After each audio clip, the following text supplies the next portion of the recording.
সত্যজিৎ রায়ের লেখা ফেলুদার রহস্য অ্যাডভেঞ্চার নিয়ে আমাদের এই বিশেষ নিবেদন সানডে সাসপেন্স ফেলুদা স্পেশাল। আজকের গল্প গোলকধাম রহস্য। এই গল্পটি প্রথম প্রকাশিত হয় সন্দেশ পত্রিকায় মে 1980 সালে। প্রধান চরিত্রে ফেলুদা, তোপসে, সুবীর দত্ত, শঙ্কর দত্ত, মিস্টার দস্তুর, মিস্টার সুখওয়ানি, সিধু জ্যাঠা, রণজিৎ, ইন্সপেক্টর বক্সি এবং নিহার দত্ত। ফেলুদা সব্যসাচী চক্রবর্তী, তোপসে ও অন্যান্য কয়েকটি ভূমিকায় দীপ, রণজিৎ ব্যানার্জির ভূমিকায় নীল, শঙ্কর দত্ত, নিহার দত্ত এবং গল্পের সূত্রধার মীর। শুরু হচ্ছে গোলকধাম রহস্য।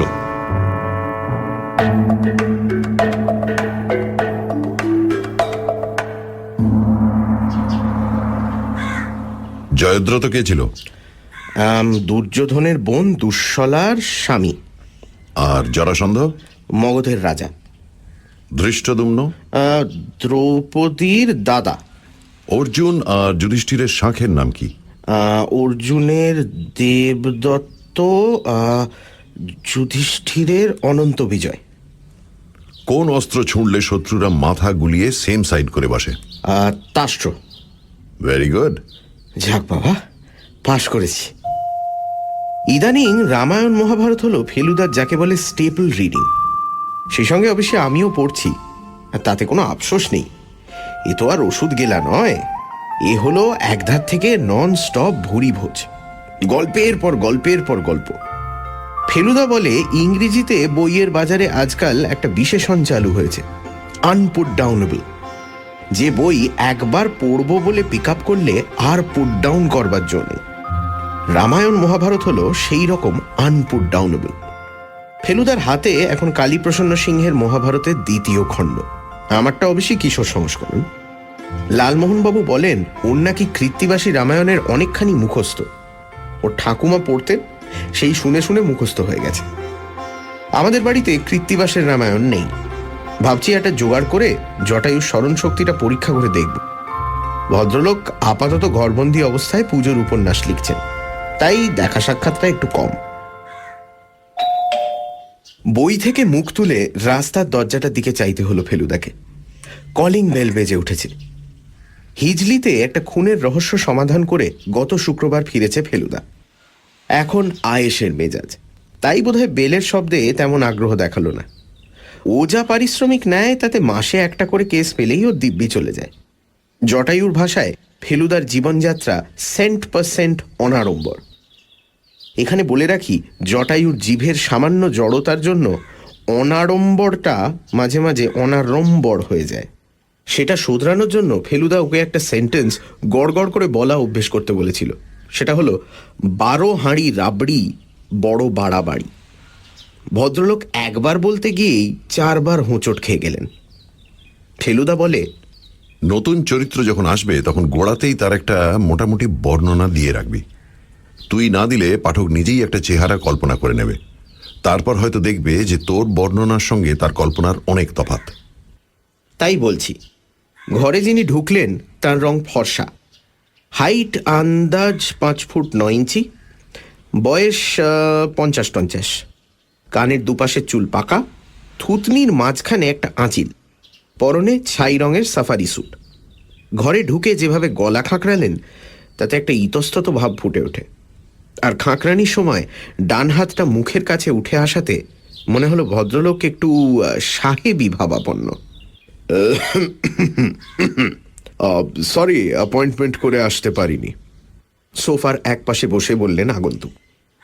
আমাদের ওদিকে রাস্তা খোঁড়াখুঁড়িতে লাইনগুলো সব ডেড। ফেলুদা মাথা নাড়ল। খোঁড়াখুঁড়িতে শহরের কি অবস্থা হয়েছে সেটা আমাদের সকলেরই জানা আছে। আমার নাম সুবীর দত্ত। গলার স্বরে মনে হয় দিব্যি টেলিভিশনে খবর পড়তে পারেন। আপনি তো প্রাইভেট ইনভেস্ট? আগে হ্যাঁ। আমি এসেছি আমার দাদার ব্যাপারে। ফেলুদা চুপ। মহাভারত বন্ধ অবস্থায় তার কোলের ওপরে, তবে একটা বিশেষ জায়গায় আঙুল গোঁজা রয়েছে। অবশ্যই তার আগে আমার পরিচয়টা একটু দেওয়া দরকার। আমি কর্বেট অ্যান্ড নরিস কোম্পানিতে সেলস এক্সিকিউটিভ। ক্যামাক স্ট্রিটের দীনেশ চৌধুরীকে বোধহয় আপনি চেনেন। উনি আমার কলেজের সহপাঠী ছিলেন। দীনেশ চৌধুরী ফেলুদার একজন মক্কেল সেটা জানতাম। I see. ভীষণ সাহেবী কায়দায় গম্ভীর গলায় বলল ফেলুদা। ভদ্রলোক এবার তার দাদার কথায় চলে গেলেন। দাদা এককালে বায়োকেমিস্ট্রিতে খুব নাম করেছিলেন। নিহার দত্ত ভাইরাস নিয়ে রিসার্চ করছিলেন। এখানে নয়, আমেরিকায়, মিশিগান ইউনিভার্সিটিতে। ল্যাবরেটরিতে কাজ করতে করতে একটা এক্সপ্লোশন হয়। দাদার প্রাণ নিয়ে টানাটানি হয়, কিন্তু শেষে ওখানকারই হাসপাতালের এক ডাক্তার ওকে বাঁচিয়ে তোলে। তবে চোখ দুটোকে বাঁচানো যায়নি। অন্ধ হয়ে যান? অন্ধ। সেই অবস্থায় দাদা দেশে ফিরে আসেন। ওখানে থাকতেই একজন আমেরিকান মেয়েকে বিয়ে করেন। অ্যাক্সিডেন্টের পর মহিলা দাদাকে ছেড়ে চলে যান। তারপর আর দাদা বিয়ে করেননি। তার গবেষণাও তাহলে শেষ হয়নি? না, সেই দুঃখেই হয়তো দাদা প্রায় মাস ছয়েক কারোর সঙ্গে কথা বলেননি। আমরা ভেবেছিলাম হয়তো মাথা খারাপ হয়ে গেছে।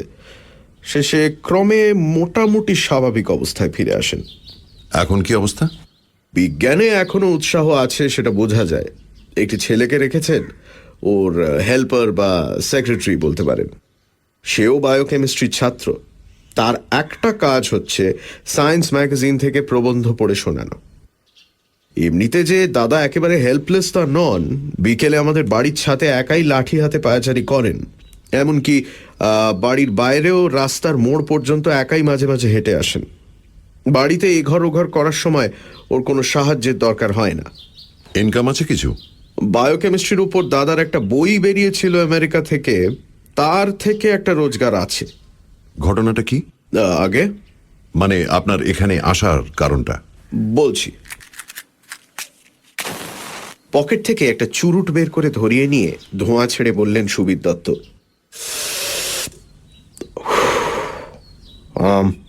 দাদার ঘরে কাল রাত্রিরে চোর এসেছিল। সেটা কি করে বুঝলেন? ফেলুদা এতক্ষণে হাত থেকে মহাভারত নামিয়ে সামনের টেবিলের ওপর রেখে প্রশ্নটা করল। দাদা নিজে বোঝেননি। ওর চাকরটাও যে খুব বুদ্ধিমান তা নয়। 9টার সময় ওর সেক্রেটারি এসে ঘরের চেহারা দেখে ব্যাপারটা বুঝতে পারে। ডেস্কের দুটো দেরাজি আধ খোলা, কাগজপত্র কিছু মেঝেতে ছড়ানো, ডেস্কের ওপর জিনিসপত্র ওলট পালট, এমনকি গোদরেজের আলমারির চাবির চারপাশে ঘষ্টানোর দাগ। বোঝাই যায় কেউ আলমারিটা খোলার চেষ্টা করেছে। আপনাদের পাড়ায় চুরি হয়েছে ইদানিং? হয়েছে। আমাদের বাড়ির দুটো বাড়ি পরে। পাড়ায় এখন দুটো পুলিশের লোক টহল দেয়। পাড়া বলতে বালিগঞ্জ পার্ক। আমাদের বাড়িটা প্রায় 80 বছরের পুরনো, ঠাকুরদার তৈরি। খুলনায় জমিদারি ছিল আমাদের। ঠাকুরদা চলে আসেন কলকাতায় 1890-তে। রাসায়নিক যন্ত্রপাতির ম্যানুফ্যাকচারিংয়ের ব্যবসা শুরু করেন।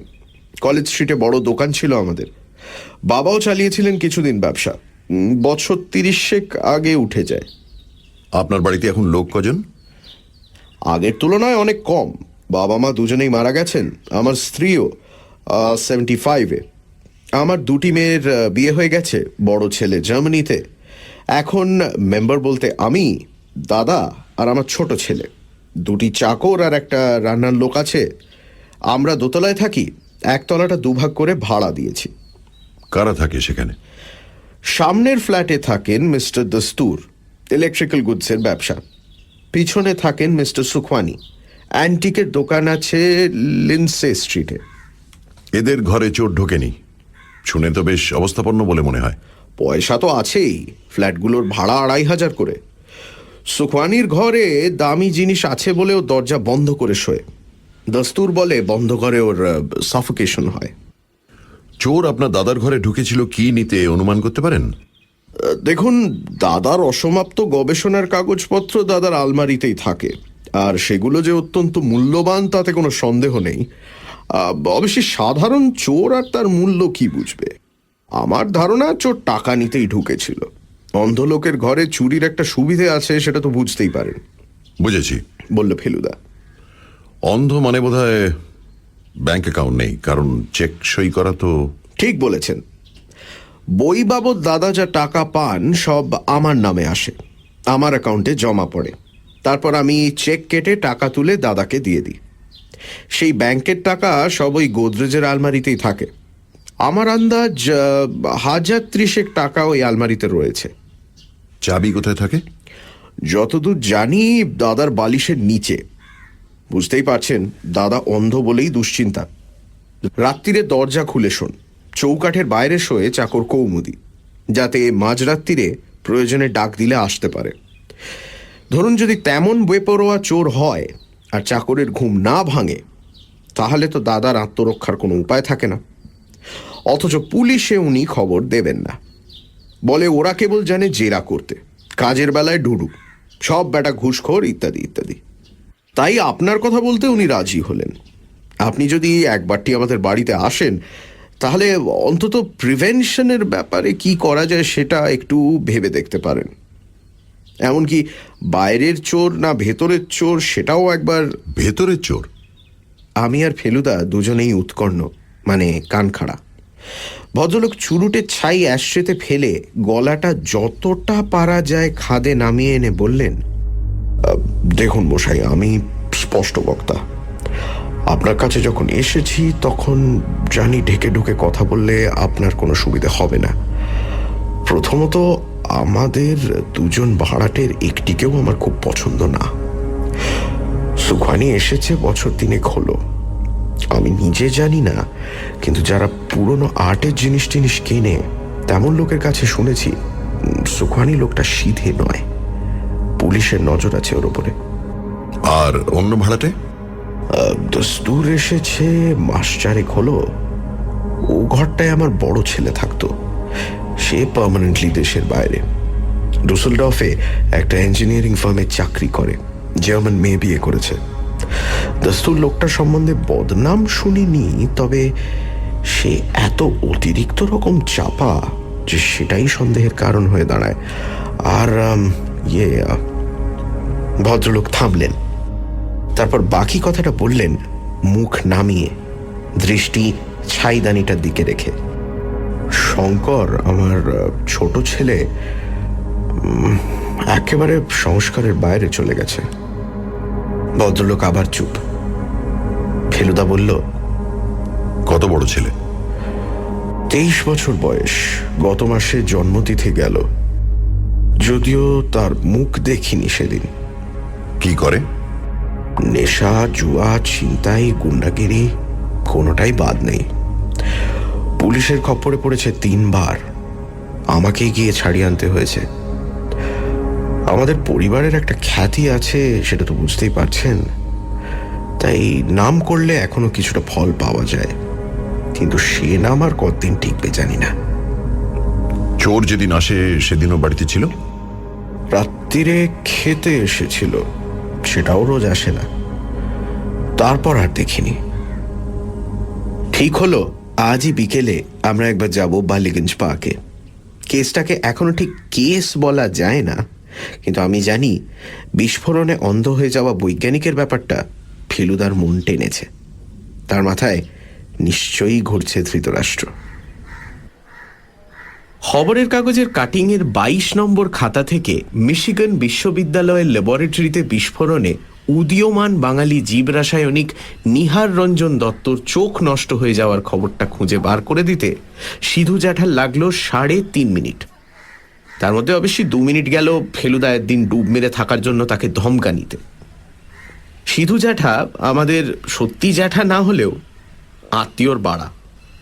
কোনো অতীতের ঘটনার বিষয়ে জানতে হলে ফেলুদা ন্যাশনাল লাইব্রেরিতে না গিয়ে সিধু জ্যাঠার কাছে যায়। তাতে কাজ হয় অনেক বেশি তাড়াতাড়ি আর অনেক বেশি ফুর্তিতে। ফেলুদা প্রসঙ্গটা তুলতেই সিধু জ্যাঠা ভুরু কুঁচকে বললেন, নিহার দত্ত যে ভাইরাস নিয়ে রিসার্চ করছিল, এক্সপ্লোশনে চোখ হারায়। বাপরে বাপ, কি স্মৃতিশক্তি! বাবা বলেন শ্রুতিধর, ফেলুদা বলে ফটোগ্রাফিক মেমরি। একবার কোনো ইন্টারেস্টিং খবর পড়লে বা শুনলে তৎক্ষণাৎ মগজে চিরকালের মতো ছাপা হয়ে যায়। কিন্তু সে তো একা ছিল না। এই খবরটা নতুন। একা ছিল না মানে? ফেলুদা প্রশ্ন করল। তার মানে যদ্দূর মনে পড়ছে, সিধু জ্যাঠা ইতিমধ্যে তার বুক শেলফের সামনে গিয়ে খবরের কাটিংয়ের খাতা টেনে বার করেছেন। এই গবেষণায় তার একজন পার্টনার ছিল। এই যে 22 নম্বর খাতার একটা পাতা খুলে সিধু জ্যাঠা খবরটা পড়লেন। 1962-র খবর। তাতে জানা গেল যে নিহার দত্তর গবেষণার ব্যাপারে তার সঙ্গে কাজ করেছিলেন আরেকটি বাঙালি বায়োকেমিস্ট, নাম সুপ্রকাশ চৌধুরী। অ্যাক্সিডেন্টে চৌধুরীর কোনো ক্ষতি হয়নি, কারণ সে ছিল ঘরের অন্যদিকে।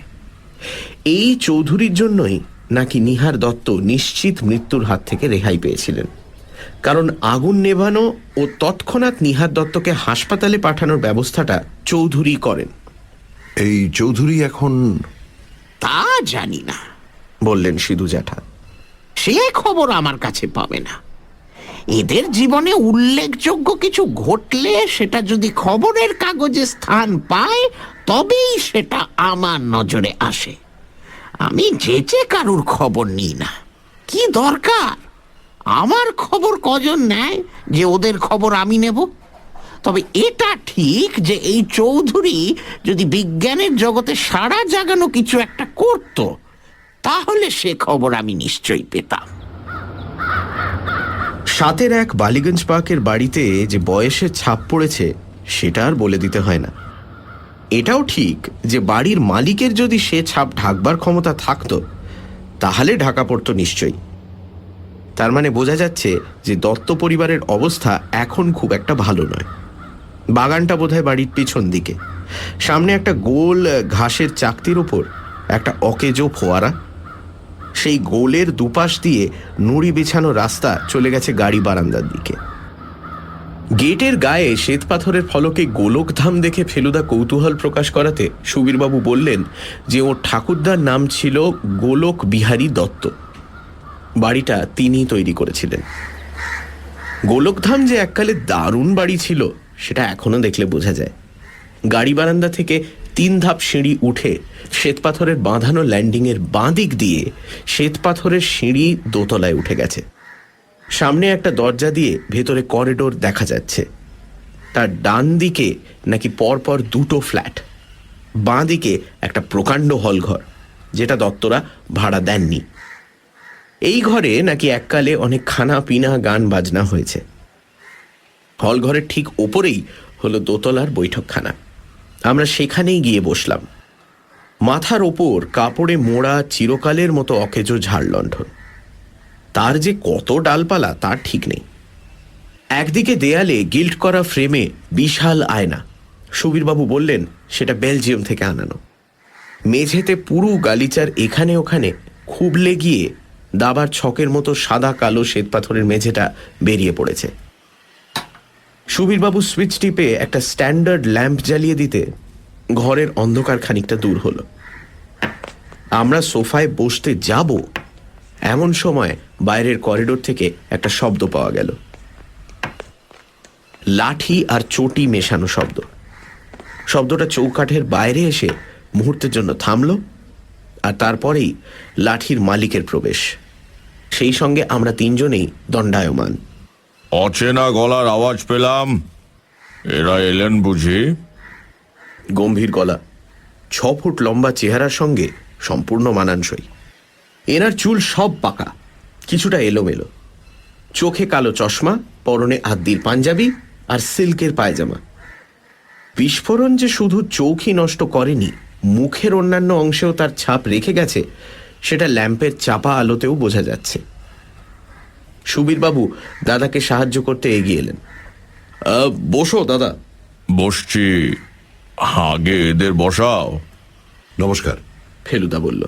আমার নাম প্রদোষ মিত্র। আমার বাঁ পাশে আমার কাজিন তপেশ। আমিও খাটো গলায় একটা নমস্কার বলে দিলাম। শুধু হাত জোড় করাটা তো অন্ধলোকের কাছে মাঠে মারা যাবে। আমারই মতো হাইট বলে মনে হচ্ছে মৃত্যুর মশাইয়ের, আর কাজিন বোধ করি 5-7 কি 7.5। আমি 5-7 বলে ফেললেন তপেশ রঞ্জন মিত্র। মনে মনে ভদ্রলোকের আন্দাজের তারিফ না করে পারলাম না। বসুন, এবং বসো। বলে ভাইয়ের সাহায্য না নিয়েই আমাদের সামনে সোফায় বসে পড়লেন নিহার দত্ত। চায়ের কথা বলেছ? বলেছি, বললেন সুবীর দত্ত। ফেলুদা অভ্যেস মতো ভনিতা না করে সোজা কাজের কথায় চলে গেল। আপনি যে রিসার্চ করছিলেন সে ব্যাপারে বোধহয় আপনার একজন পার্টনার ছিল, তাই না? সুবীরবাবুর উসখুসে ভাব দেখে বুঝলাম এ ব্যাপারটা তিনিও জানতেন এবং আমাদের না বলার জন্য অপ্রস্তুত বোধ করছেন।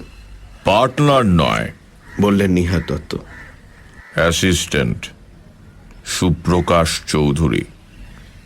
সে আমেরিকাতেই পড়াশোনা করেছিল। পার্টনার বললে বেশি বলা হবে। আমাকে ছাড়া তার এগোনোর পথ ছিল না। তিনি এখন কোথায় বা কি করছেন সে খবর জানেন? না। অ্যাক্সিডেন্টের পর তিনি আপনার সঙ্গে যোগাযোগ রাখেননি? না, এটুকু বলতে পারি যে তার একাগ্রতার অভাব ছিল। বায়োকেমিস্ট ছাড়াও অন্য 5 রকম ব্যাপারে তার ইন্টারেস্ট ছিল। বিস্ফোরণটা কি অসাবধানতার জন্য হয়? আমি নিজে সজ্ঞানে কখনো অসাবধান হইনি। চা এলো। ঘরটা কেমন যেন থমথম করছে। সুবীরবাবুর দিকে আর চোখে দেখলাম, তাঁরও যেন তটস্থ ভাব। ফেলুদা এক দৃষ্টে চেয়ে আছে কালো চশমাটার দিকে। চায়ের সঙ্গে সিঙাড়া আর রাজভোগ। আমি প্লেটটা হাতে তুলে নিলাম। ফেলুদার যেন খাওয়ার ব্যাপারে কোনো আগ্রহ নেই। ও একটা চারমিনার ধরিয়ে নিয়ে বলল, আপনি যে ব্যাপারটা নিয়ে গবেষণা করছিলেন সেটা তাহলে অসমাপ্তই রয়ে গেছে? সেদিকে কেউ অগ্রসর হলে খবর পেতাম নিশ্চয়ই। সুপ্রকাশবাবু সে নিয়ে আর কোনো কাজ করেননি সেটা আপনি জানেন? এটুকু জানি যে আমার নোটস ছাড়া তার কিছু করার ক্ষমতা ছিল না। গবেষণার শেষ পর্বের নোটস আমার কাছে ছিল, আমার ব্যক্তিগত লকারে। তার নাগাল পাওয়া বাইরের কারু সাধ্যি ছিল না। সেসব কাগজপত্র আমার সঙ্গেই দেশে ফিরে আসে, আমার কাছেই আছে। এটা জানি যে গবেষণা সফল হলে নোবেল প্রাইজ এসে যেত আমার হাতের মুঠোয়। ক্যান্সারের চিকিৎসার একটা রাস্তা খুলে যেত। ফেলুদা চায়ের পেয়ালাটা তুলে নিয়েছে। আমিও ইতিমধ্যে চুমুক দিয়ে বুঝেছি এ চা ফেলুদার মতো খুঁতখুঁতে লোককেও খুশি করবে। কিন্তু চুমুক দিয়ে তার মুখের অবস্থা কি হয় সেটা আর দেখা হলো না। ঘরের বাতি নিভে গেল। লোডশেডিং। কদিন থেকে ঠিক এই সময়টাতেই যাচ্ছে। সোফা ছেড়ে উঠে পড়ে বললেন সুবীরবাবু। কৌমুদি! বাইরে এখনো অল্প আলো রয়েছে। সেই আলোতেই সুবীরবাবু চাকরের খোঁজে ঘর থেকে বেরিয়ে গেলেন। বাতি গেল বুঝি? প্রশ্ন করলেন নিহার দত্ত। তারপর একটা দীর্ঘশ্বাস ফেলে বললেন, এতে আমার কিছু এসে যায় না। গ্র্যান্ডফাদার ক্লকটা ঠিক এই সময় আমাদের চমকে দিয়ে বেজে উঠল। 6টা। সুবীরবাবু ফিরলেন। পেছনে মোমবাতি হাতে চাকর কৌমুদি। মাঝের টেবিলে মোমবাতি রাখায় সকলের মুখ আবার দেখা যাচ্ছে। নিহারবাবুর কালো চশমার 2 কাঁচে 2টি কম্পমান হলদে বিন্দু, মোমবাতির শিখার ছায়া। ফেলুদা চায়ে আর একটা চুমুক দিয়ে আবার চশমার দিকে চেয়ে বলল, আপনার গবেষণার নোটস যদি অন্য কোনো বায়োকেমিস্টের হাতে পড়ে তাহলে তার পক্ষে সেটা লাভজনক হবে কি? নোবেল প্রাইজটা যদি লাভ বলে মনে করেন তাহলে হতে পারে বই কি। আপনার কি মনে হয় এই কাগজপত্র চুরি করার জন্য চোর আপনার ঘরে ঢুকেছিল? সেরকম মনে করার কোনো কারণ নেই। আরেকটা প্রশ্ন, আপনার এই নোটসের কথা আর কে জানে? বৈজ্ঞানিক মহলে অনেকেই এটার অস্তিত্ব অনুমান করতে পারে, আর জানে আমার বাড়ির লোকেরা আর আমার সেক্রেটারি রণজিৎ। বাড়ির লোক বলতে কি একতলার 2 ফ্ল্যাটের বাসিন্দাদের কথাও বলছেন? তারা কি জানে না জানে তা আমি জানি না। এরা ব্যবসাদার লোক, জানলেও কোনো ইন্টারেস্ট হওয়ার কথা না। অবশ্যই আজকাল তো সব জিনিস নিয়েই ব্যবসা চলে, এ ধরনের কাগজপত্র নিয়েই বা চলবে না কেন? বিজ্ঞানী হলেই তো আর ধর্মপুত্র যুধিষ্ঠির হয় না। নিহারবাবু উঠে পড়লেন, সেই সঙ্গে আমরাও। আপনার ঘরটা একবার দেখতে পারি কি? ফেলুদা প্রশ্ন করল। ভদ্রলোক চৌকাঠের মুখে থেমে গিয়ে বললেন, দেখবেন বই কি, সুবীর দেখিয়ে দেবে। আমি ছাতে সান্ধ্য ভ্রমণটা সেরে আসি। করিডোরে বেরিয়ে এলাম চারজনে। অন্ধকার আরো ঘনিয়ে এসেছে। করিডোরের ডাইনে বাঁয়ে ঘরগুলোর ভিতর থেকে মোমবাতির ক্ষীণ আলো বাইরে এসে পড়েছে। নিহারবাবু লাঠি ঠকঠক করে ছাতের সিঁড়ির দিকে এগিয়ে গেলেন। শুনলাম তিনি বলছেন, স্টেপ গোনা আছে, 17 স্টেপ গিয়ে বাঁয়ে ঘুরে সিঁড়ি, 7 + 8 15 ধাপ উঠে ছাদ। প্রয়োজন হলে খবর দেবেন। সানডে সাসপেন্সে ফেলুদা স্পেশাল। নমস্কার, আমি সব্যসাচী চক্রবর্তী, আপনাদের ফেলুদা, বা বলা উচিত তোমাদের ফেলুদা, আপনাদের সকলের ফেলুমিত্তির। আজকের গল্প গোলকধাম রহস্য। এটি একটু লম্বা গল্প এবং এটা সত্যজিৎ রায় লিখেছিলেন 1980 সালের এপ্রিল মাসে, এবং 9 দিন লেগেছিল এই গল্পটা তার লিখতে। এইখানে প্রথমেই গল্পে একটা উল্লেখ আছে যে আমাদের রামায়ণ মহাভারত এইগুলো আমাদের পড়াটা খুব জরুরি। এখানে এই রামায়ণ মহাভারতের উল্লেখ দিয়ে কিন্তু আসলে ডাইরেক্টলি গল্পের সঙ্গে কিছু নেই, কিন্তু এই গল্পের মধ্যে একটি খুন আছে এবং গল্পের মধ্যে একটি প্রতিশোধ আছে। যে প্রতিশোধ কিভাবে নিয়েছেন সেইটাই ফেলুদা সলভ করেন। এখানেও কিন্তু একজন অর্থবান পরিবারের বাড়িতে গিয়েই ঘটনাটা ঘটে, কিন্তু ভদ্রলোক জমিদার নন, সায়েন্টিস্ট। সানডে সাসপেন্স রবিবার দুপুর 12টায়, পুনঃপ্রচার রবিবার রাত 11টায় আর শনিবার বিকেল 4টে। রেডিও মির্চি 98.3 FM এ।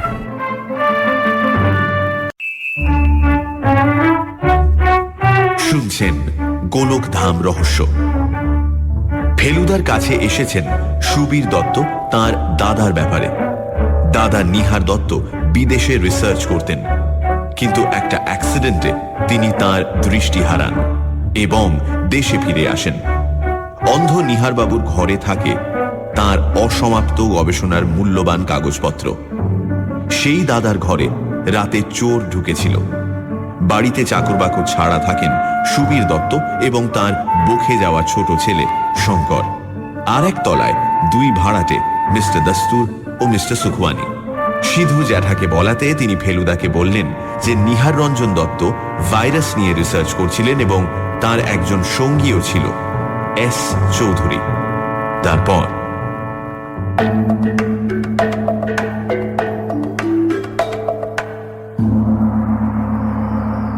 নিহারবাবুর বেশ বড় ঘরের একপাশে অনেকখানি জুড়ে পুরনো আমলের খাট। খাটের পাশে একটা ছোট গোল টেবিল, তাতে ঢাকনি চাপা গেলাসে জল, আর তার পাশে রাংতায় মোড়া গোটা 10 বড়ি, বোধহয় ঘুমের ওষুধ। এই টেবিলের পাশে জানলার সামনে একটা আরাম কেদারা। তার পিঠে অনেক দিনের ব্যবহারের ফলে বেতের বুননিতে কালশিটে পড়ে গেছে। মনে হলো এই আরাম কেদারাতেই বেশিরভাগ সময় কাটান নিহারবাবু। এছাড়া আছে একটা কাজের টেবিল, যার উপর এখন একটা মোমবাতি টিমটিম করছে, একটা স্টিলের চেয়ার, টেবিলের ওপর লেখার সরঞ্জাম, চিঠির র্যাক, একটা পুরনো টাইপরাইটার আর এক তাড়া বৈজ্ঞানিক পত্রিকা। এই টেবিলের পাশেই দরজার ঠিক বাঁয়ে রয়েছে গোদরেজের আলমারিটা। ঘরে ঢুকেই একবার চারিদিকে চোখ বুলিয়ে নিয়ে ফেলুদা তার মিনি টর্চ দিয়ে আলমারির চাবির গর্তটা ভালো করে দেখে বলল, খোলার চেষ্টার অভাব হয়নি, গর্তের চারপাশে দাগ। তারপর এগিয়ে গিয়ে বেডসাইড টেবিল থেকে বড়ির পাতাটা তুলে নিয়ে বলল, সনেরিল। বুঝেছিলাম নিহারবাবু বেশ কড়া ওষুধ খান, না হলে ঘুম ভেঙে যাওয়ার কথা। তারপর চৌকাঠের বাইরে দাঁড়ানো চাকর কৌমুদীর দিকে ফিরে বলল, তোমার ঘুম ভাঙলো না? তুমি কিরকম পাহারা দাও বাবুকে? কৌমুদীর মাথা হেঁট হয়ে গেল। সুবীরবাবু বললেন, ও বেজায় ঘুম কাতুরে, এমনিতেই 3 বার না ডাকলে ওঠে না। বাইরে থেকে পায়ের আওয়াজ পেয়েছিলাম আগেই। এবার একটি বছর 30 ভদ্রলোক ঘরে এসে ঢুকলেন। রোগা, চোখে চশমা, চুল কোঁকড়া। সুবীরবাবু আলাপ করিয়ে দিতে বুঝলাম ইনি নিহারবাবুর সেক্রেটারি, নাম রণজিৎ বন্দ্যোপাধ্যায়। কে জিতলো? ফেলুদার অপ্রত্যাশিত প্রশ্ন করা হয়েছে সেক্রেটারি মশাইকে। রণজিৎবাবুর ফ্যাল ফ্যালে ভাব দেখে ফেলুদা হেসে বলল, আপনার পাতলা টেরিলিনের শার্টের পকেটে স্পষ্ট দেখতে পাচ্ছি খেলার টিকিটের কাউন্টার ফয়েল। তার উপর রোদে মুখ ঝলসানো, লিগের বড় খেলা দেখে এলেন, সেটা অনুমান করাটা কি খুব কঠিন? ইস্ট বেঙ্গল। হেসে বললেন রণজিৎবাবু। সুবীরবাবুর মুখেও তারিফ আর বিস্ময় মেশানো হাসি। আপনি এখানে কতদিন কাজ করছেন? 4 বছর।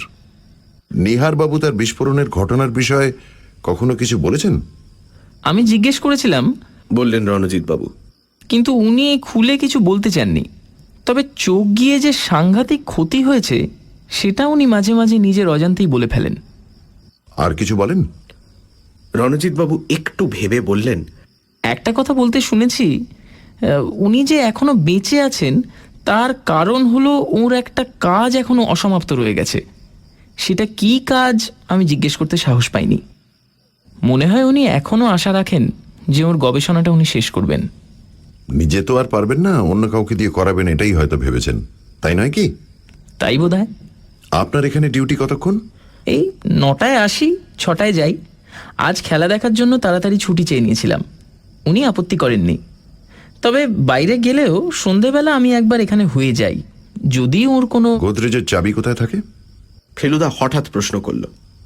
টাকা আর গবেষণার নোটস কি অবস্থায় থাকে সেটা একবার দেখে নিতে চাই। ওই বালিশের নিচে। ফেলুদা এগিয়ে গিয়ে বালিশের তলায় হাত ঢুকিয়ে 5টা চাবি সমেত একটা রিং বার করল। তারপর তা থেকে প্রয়োজনীয় চাবিটা বেছে নিয়ে আলমারি খুলল। টাকা কোথায় থাকে? ওই দেরাজে। রণজিৎবাবু আঙুল দেখালেন। ফেলুদা দেরাজটা টেনে খুলল। সে কি? রণজিৎবাবুর চোখ কপালে। মোমবাতির আলোতেই বুঝলাম তার মুখ ফ্যাকাশে হয়ে গেছে। দেরাজের মধ্যে একটা পাকানো কাগজ। খুলে দেখা গেল সেটা কুষ্ঠি, আর একটা কাশ্মীরি কাঠের বাক্সে কিছু পুরনো চিঠিপত্র। আর কিচ্ছু নেই। এ কি করে হয়? রণজিৎবাবুর গলা দিয়ে যেন আওয়াজ বেরোতে চাইছে না। 3টে বান্ডিল করা 100 টাকার নোট, সব মিলিয়ে প্রায় 33,000। গবেষণার কাগজপত্র কি এই অন্য দেরাজটায়? রণজিৎবাবু মাথা নাড়লেন। ফেলুদা দ্বিতীয় দেরাজটা খুলল। এটা একেবারেই খালি। বাইরে পায়ের শব্দ। নিহারবাবু ছাদ থেকে নামছেন। মিশিগান ইউনিভার্সিটির একটা লম্বা শিলমোহর লাগানো খামে ছিল গবেষণার নোটস। রণজিৎবাবুর গলা খটখটে শুকনো। আজ সকালে ছিল টাকা আর কাগজপত্র? আমি নিজে দেখেছি, বললেন সুবীরবাবু। 100 টাকার নোটের নম্বরগুলো সব নোট করা আছে। দাদাই এ ব্যাপারে ইনসিস্ট করতেন। ফেলুদা থমথমে ভাব করে বলল, তার মানে গত মিনিট 15-র মধ্যে, অর্থাৎ লোডশেডিং হবার পরেই ব্যাপারটা ঘটেছে। আমরা যখন বৈঠকখানায় ছিলাম তখন। নিহারবাবু ঢুকলেন ঘরে। তার মুখ দেখে বুঝলাম তিনি বাইরে থেকে সব শুনেছেন। আমরা পথ করে দিতে ভদ্রলোক এগিয়ে গিয়ে তার আরাম কেদারায় বসলেন। তারপর দীর্ঘশ্বাস ফেলে বললেন, বোঝো, গোয়েন্দা নাকের সামনে দিয়ে নিয়ে গেল। সামনে সিঁড়ি ছাড়া দোতলায় ওঠার অন্য কোনো সিঁড়ি আছে? নিহারবাবুর ঘর থেকে করিডোরে বেরিয়ে এসে সুবীরবাবুকে জিজ্ঞেস করল ফেলুদা। সুবীরবাবু বললেন, জমাদারের সিঁড়ি আছে পেছন দিকে। লোডশেডিং কি রোজই এই সময় হয়? তা দিন 10 হলো হচ্ছে। অনেকে তো ঘড়ি মেলাতে শুরু করেছে। 6টায় যায়, আসে 10টায়। ভাবতে চেষ্টা করলাম ফেলুদার গোয়েন্দা জীবনে এরকম অদ্ভুত ঘটনা আর ঘটেছে কিনা। একটাও মনে পড়ল না। নিচের বাসিন্দারা কেউ ফিরেছেন কি? সিঁড়ির মুখটায় এসে ফেলুদা প্রশ্ন করল। সেটা একবার খোঁজ করা যেতে পারে বললেন সুবীরবাবু। মোটামুটি এই সময়টাতেই আসে। নিচের ল্যান্ডিংয়ে সিঁড়ির উল্টো দিকে মিস্টার দস্তুরের ঘরের দরজা। সেটা এখন বন্ধ, আর ঘর যে অন্ধকার সেটা বাইরে থেকেই বোঝা যাচ্ছে। সুখওয়ানির ঘরে যেতে হলে পেছন দিক দিয়ে যেতে হবে বললেন সুবীরবাবু। বাড়ির পূব দিক দিয়ে গিয়ে বাগানের পাশের পথ দিয়ে সুখওয়ানির ঘরের দিকে এগোলাম আমরা।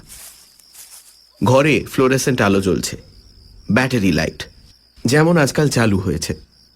পায়ের আওয়াজ শুনে ভদ্রলোক বারান্দায় বেরিয়ে এলেন। ফেলুদার টর্চের আলো দেখতে পাচ্ছেন, অথচ মানুষগুলো কে বোঝার উপায় নেই। সুবীরবাবু ইংরেজিতে প্রশ্ন করলেন, একটু আসতে পারি কি? গলা চিনতে পেরে ভদ্রলোকের চাহনি পাল্টে গেল। Certainly certainly. ফেলুদার পরিচয় পেয়ে ভদ্রলোক ব্যস্ত হয়ে উঠলেন। ইউ সি মিস্টার মিটার, আমার ঘর ভর্তি ভ্যালুয়েবল জিনিস। চুরির কথা শুনলে আমার হৃদকম্প হয়। আজ সকালে যখন শুনলাম যে রাত্রে চোর এসেছিল, বুঝতেই পারছেন তখন আমার কি মনের অবস্থা। সত্যি এত দামি জিনিস যে একটা ঘরে থাকতে পারে সে আমার ধারণাই ছিল না। তাণ্ডব মূর্তি, ভৈরব মূর্তি, বুদ্ধ মূর্তি ইত্যাদি পাথর, পেতল আর ব্রঞ্জের স্ট্যাচুয়েটের সংখ্যাই অন্তত গোটা 30। তাছাড়া ছবি, বই, পুরনো ম্যাপ, নানান রকম পাত্র, ঢাল তলোয়ার, পিগদান, গড়গড়া, আতরদান, এসব তো আছেই। ফেলুদা পরে বলেছিল, টাকা থাকলে অন্তত বই আর প্রিন্টগুলো সব কিনে ফেলতাম রে তপসে। ভদ্রলোককে জিজ্ঞেস করাতে তিনি বললেন তিনি নাকি লোডশেডিংয়ের ঠিক 10 মিনিট আগে ফিরেছেন। এই 10 মিনিটের মধ্যে কেউ এদিকটা এসেছিল কি? দোতলায় যাবার একটা সিঁড়ি রয়েছে আপনার ঘরের পেছনেই, ওদিক দিয়ে কোনো আওয়াজ পেয়েছিলেন? ভদ্রলোক বললেন উনি এসেই স্নানের ঘরে ঢুকেছিলেন। আর তাছাড়া এই অন্ধকারে দেখার প্রশ্ন উঠছে কি করে? ভালো কথা। আপনারা কি বাইরের লোককে সন্দেহ করছেন? কেন বলুন তো? আপনারা মিস্টার দস্তুরের সঙ্গে কথা করেছেন? ভাবটা যেন আমরা দস্তুরের সঙ্গে কথা বললেই বুঝে যাব যে তাকে ছাড়া আর কাউকে সন্দেহ করা চলতে পারে না। ফেলুদা কিছু বলার আগেই ভদ্রলোক বললেন, he is a most peculiar character. আমি জানি আমার প্রতিবেশী সম্বন্ধে এরকম কথা বলা উচিত নয়, কিন্তু আমি ওকে কিছুদিন থেকে ওয়াচ করছি। গোড়ায় আলাপ হওয়ার আগে শুধু ওর নাক ডাকার শব্দ পেতাম ওর জানলা দিয়ে। আমার বিশ্বাস সে শব্দ দোতলা অব্দি পৌঁছে যায়। সুবীরবাবুর ঠোঁটের কোণে হাসি দেখে মনে হলো সুখওয়ানি খুব বাড়িয়ে বলেনি। তারপর আলাপ হয় যখন একদিন সকালে ও আমার টাইপরাইটার ধার নিতে আসে। আমার ঘরের জিনিসপত্র দেখে যেরকম লোলুপ দৃষ্টি দিচ্ছিল সেটা আমার মোটেই ভালো লাগেনি। সাধারণ কৌতূহল বসে জিজ্ঞেস করলাম ও কি করে। বলল ইলেকট্রিক্যাল গুডসের ব্যবসা। আরে বাবা, তাই যদি হয় তাহলে এই লোডশেডিং এর বাজারে ঘরে একটা ব্যাটারি লাইট আর পাখার ব্যবস্থা করেনি কেন? সমস্ত ব্যাপারটাই সন্দেহজনক। ভদ্রলোক থামলেন আর আমরা সেই ফাঁকে উঠে পড়লাম। ফেলুদা বেরোবার আগে বলল, অস্বাভাবিক কিছু দেখলে মিস্টার দত্তকে জানালে আমাদের কাজের খুব সুবিধে হবে। পূবের গলিটা দিয়ে বাড়ির সামনের দিকে এগোনোর সময় একটা ট্যাক্সির হর্ন পেয়েছিলাম। এবার দেখলাম একজন ভদ্রলোক নুড়ি ফেলা পথের উপর দিয়ে গাড়ি বারান্দার দিকে এগিয়ে আসছেন। আবছা আলোতেও দেখতে পাচ্ছি ভদ্রলোক মাঝারি হাইটের এবং মোটা, পরনে খয়েরি টেরিলিনের স্যুট, পরিচ্ছন্ন করে ছাটা, কাঁচা পাকা মেশানো ফ্রেঞ্চ কাট দাড়ি। রংটা বোধহয় বেশ ফর্সাই। হাতে ব্রিফকেসটা দেখে নতুন বলে মনে হয়। ভদ্রলোক আমাদের দিকে ফিরতেই সুবীরবাবু তাকে গুড ইভিনিং জানালেন। তাতে উনি কেমন যেন থতমত খেয়ে গেলেন। বুঝলাম এ বাড়িতে কারুর মুখ থেকে গুড মর্নিং, গুড ইভিনিং শুনতে অভ্যস্ত নন। Good evening mister Dutt. অদ্ভুত খ্যানখ্যানে গলার স্বর। কথাটা বলেই চলে যাচ্ছিলেন ভদ্রলোক। ফেলুদা চাপা ফিসফিসে গলায় সুবীরবাবুকে বললেন, ওকে থামান। সুবীরবাবু তৎক্ষণাৎ আদেশ পালন করলেন, মিস্টার দস্তুর। দস্তুর থামলেন। সুবীরবাবুর সঙ্গে সঙ্গে আমরাও এগিয়ে গেলাম। সুবীরবাবু সংক্ষেপে আজকের ঘটনাটা বলতে ভদ্রলোকের চোখ ছানা বড়া হয়ে গেল। এইমাত্র কয়েক মিনিটের মধ্যে এত ঘটনা ঘটে গেল। Your brother must be terribly upset. Feluda বলেছিল যে অস্বাভাবিক মানসিক অবস্থায় মানুষের গলার স্বর এত বদলে যেতে পারে যে অনেক সময় চেনাই যায় না। মিস্টার দস্তুর ইংরেজিতে আতঙ্ক ও বিস্ময় মেশানো স্বরে এই কথাগুলো বলার সময় লক্ষ্য করলাম যে খ্যানখ্যানে ভাবটা একেবারেই নেই। প্রায় মনে হয় যেন আরেকজন মানুষ কথাটা বলল। আপনি যখন এলেন তখন কাউকে বেরোতে দেখলেন এই বাড়ি থেকে? কই না তো। অবশ্যই এমনও হতে পারে যে অন্ধকারে দেখতে পাইনি। থ্যাংক গড যে আমার ঘরে কোনো মূল্যবান জিনিস নেই। কে? প্রশ্নটা এলো দোতলার ল্যান্ডিং থেকে। নিহার বাবুর গলা। আমরা সবাই গাড়ি বারান্দার সিঁড়ির কাছটায় দাঁড়িয়ে কথা বলছিলাম।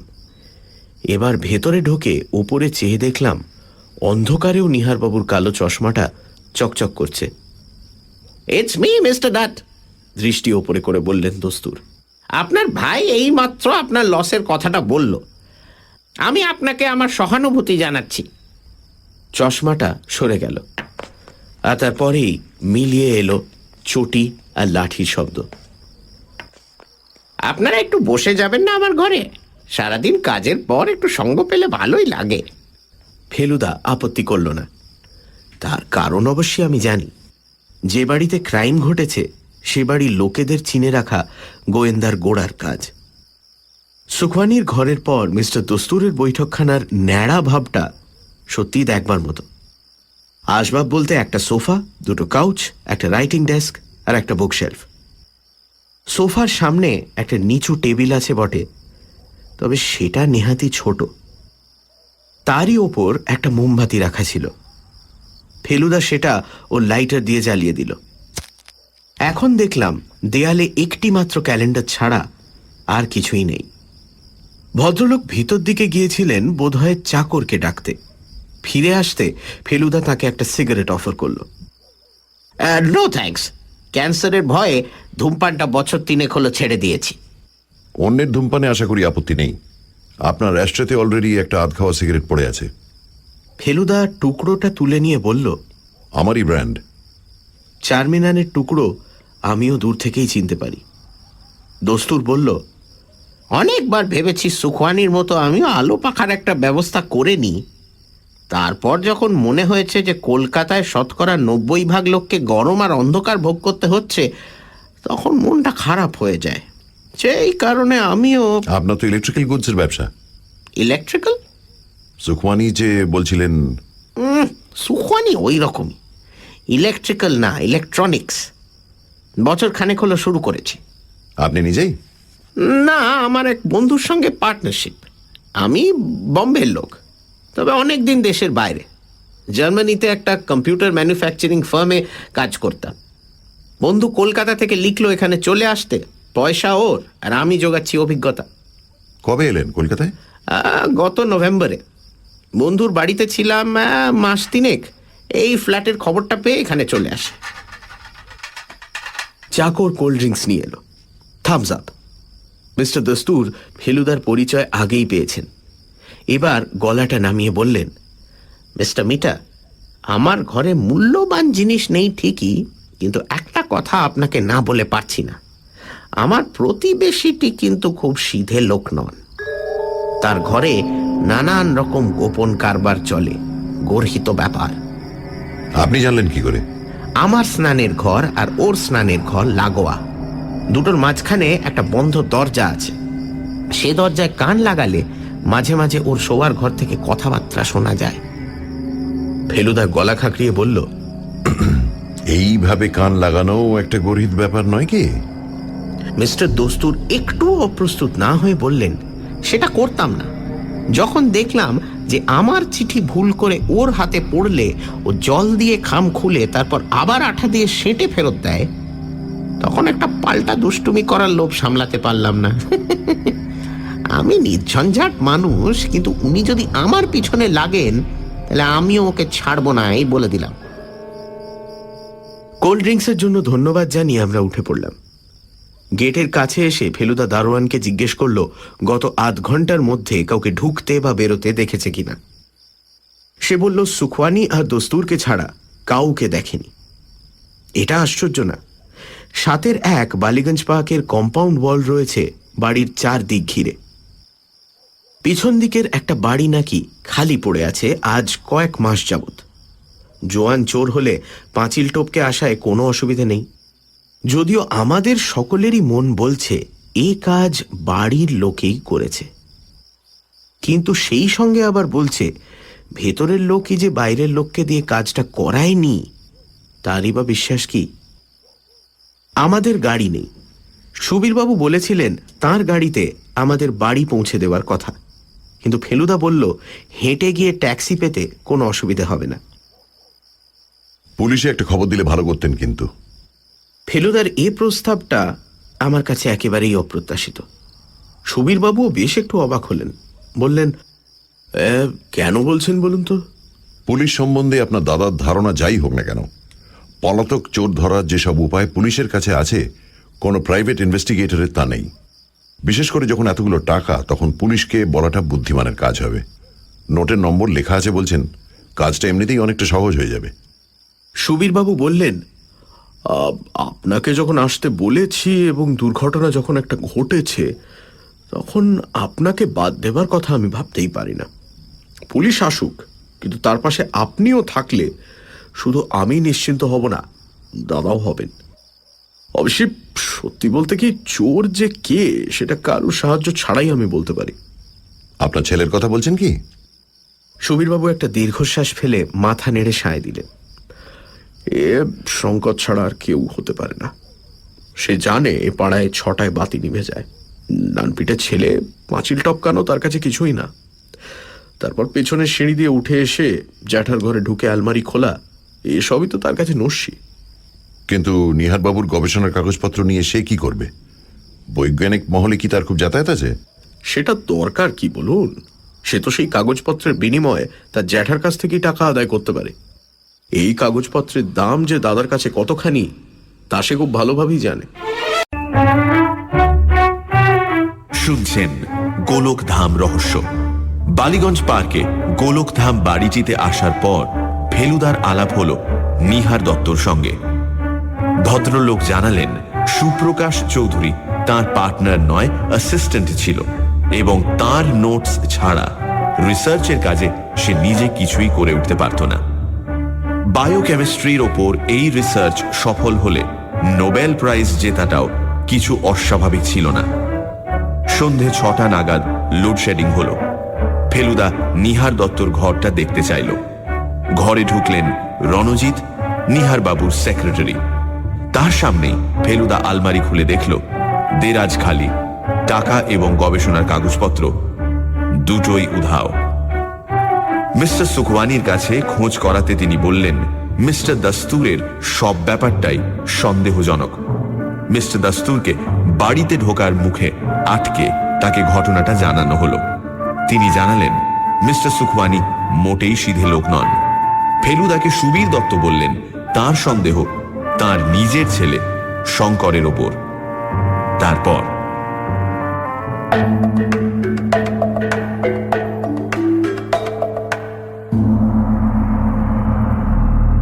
এই অল্প সময়ের মধ্যে এত রকম ঘটনা ঘটার ফলে মাথাটা ভোঁ ভোঁ করছিল। তারপরেও একই দিনে যে আরো কিছু ঘটতে পারে সেটা ভাবতেই পারিনি।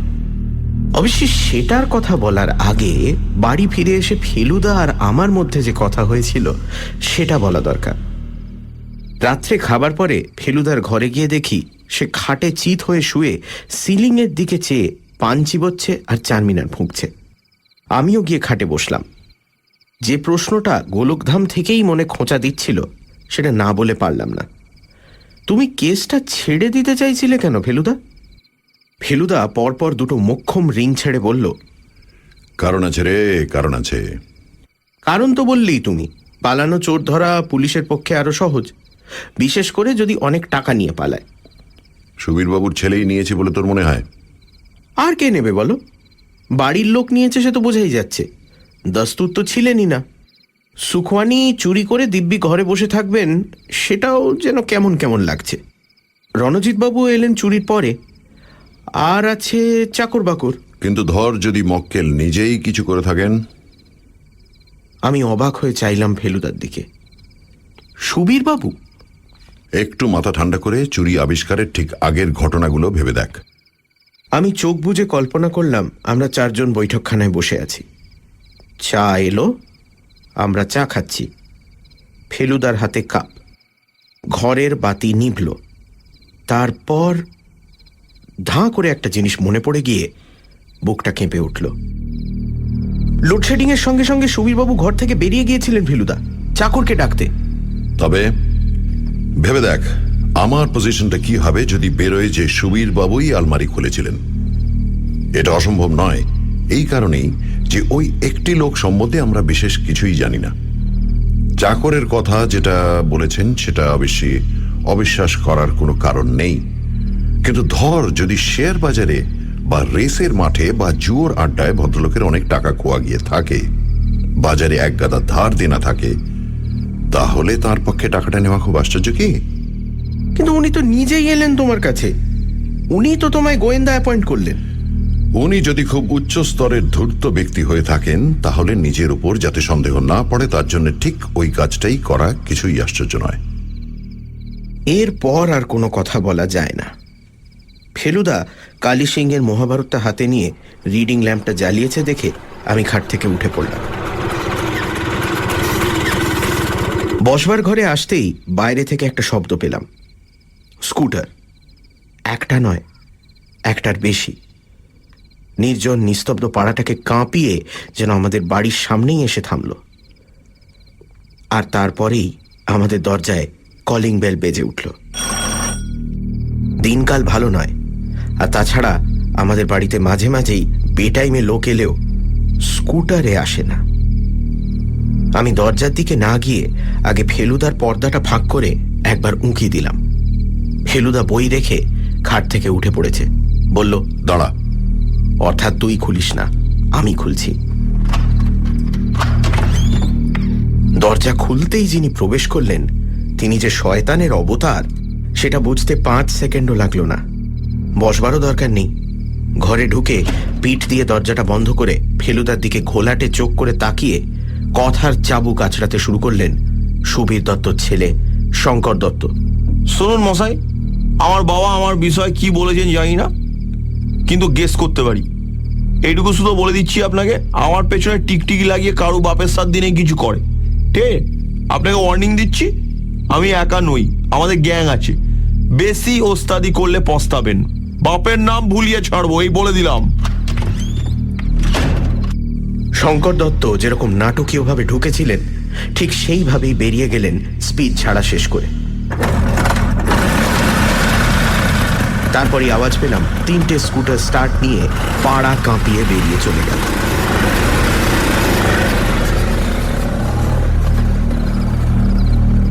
ফেলুদা এতক্ষণ স্থির হয়েছিল।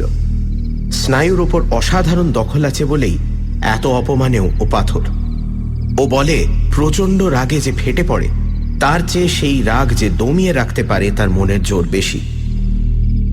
স্কুটারের শব্দ মিলিয়ে যাওয়ার আগেই কিন্তু ফেলুদা ঝড়ের বেগে গায়ে একটা পাঞ্জাবি চাপিয়ে পকেটে তার মানিব্যাগটা নিয়ে নিয়েছে। চতপসে ট্যাক্সি। 3 মিনিটের মধ্যে সাদার্ন অ্যাভিনিউতে একটা চলন্ত ট্যাক্সি থামিয়ে উঠে পড়লাম দুজনে। উত্তর দিকে গেছে স্কুটারগুলো এটা জানি। ল্যান্সডাউন ধরুন, বলল ফেলুদা। বড় রাস্তায় খোঁড়াখুঁড়ি, তাই ল্যান্সডাউন রোড ধরেই যাবে ওরা, এটা আমারও মনে হয়েছিল। 11:15। সাদার্ন অ্যাভিনিউ প্রায় ফাঁকা। ট্যাক্সি চালক বাঙালি, আমাদের মুখ চেনা। বললেন, এ কাউকে ফলো করবেন স্যার? 3টে স্কুটার। চাপা গলায় বলল ফেলুদা। আন্দাজে ভুল নেই। এলগিন রোডের মোড়ের কাছে এসে স্কুটার 3টের দেখা পাওয়া গেল। শঙ্কর একাই বসেছে একটায়, অন্য দুটোয় 2 জন করে লোক। এরা সব মার কামারা মাস্তান, সেটা আর বলে দিতে হবে না। আমাদের ট্যাক্সি ওদের ল্যাজ ধরে চলতে লাগলো। Lower circular road, Camac street পেরিয়ে স্কুটারগুলো পার্ক স্ট্রিটে পড়ে বাঁ দিকে ঘুরল। এঁকে বেঁকে সাপের মতো চালানো দেখে বোঝা যাচ্ছে এদের বেপরোয়া ফুর্তির ভাবটা। ফেলুদা রাস্তার আলো বাঁচিয়ে ভিতর দিকে চেপে বসেছে। তার মাথায় কি খেলছে কিছুই বুঝতে পারছি না। মির্জা গালিব স্ট্রিট দিয়ে কিছু দূর গিয়ে স্কুটারগুলো আবার বাঁয়ে ঘুরল। Marquis street. রাস্তা সরু হয়ে আসছে, পাড়া অন্ধকার, বাতিগুলো টিমটিমে।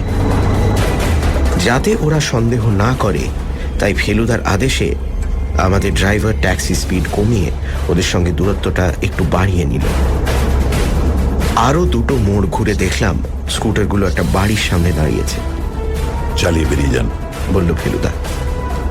বাড়ি না, এক ধরনের হোটেল, নাম নিউ করিন্থিয়ান লজ। নিউ? বাড়ির বয়স কম করে 100 বছর। ফেলুদার কাজ শেষ। বুঝলাম এদের ডেরাটা জানার দরকার ছিল। বাড়ি যখন ফিরলাম তখন 11:40। ভাড়া উঠেছে 19.75। পরদিন ভোরে সিধু জ্যাঠার আবির্ভাবটা একেবারে আনএক্সপেক্টেড। উনি সকালে হাঁটতে বেরোন জানি, কিন্তু সেটা লেকের দিকে। আমাদের বাড়িতে আসার মানেই কোনো একটা বিশেষ কারণ আছে। খাতার ওজন অনেক, তাই এই খবরটা কপি করে এনেছি। সুপ্রকাশ কিনা জানি না, তবে এস চৌধুরী বলে লিখেছে, আর বায়োকেমিস্ট সেটাও লিখেছে। কবেকার খবর? 1971।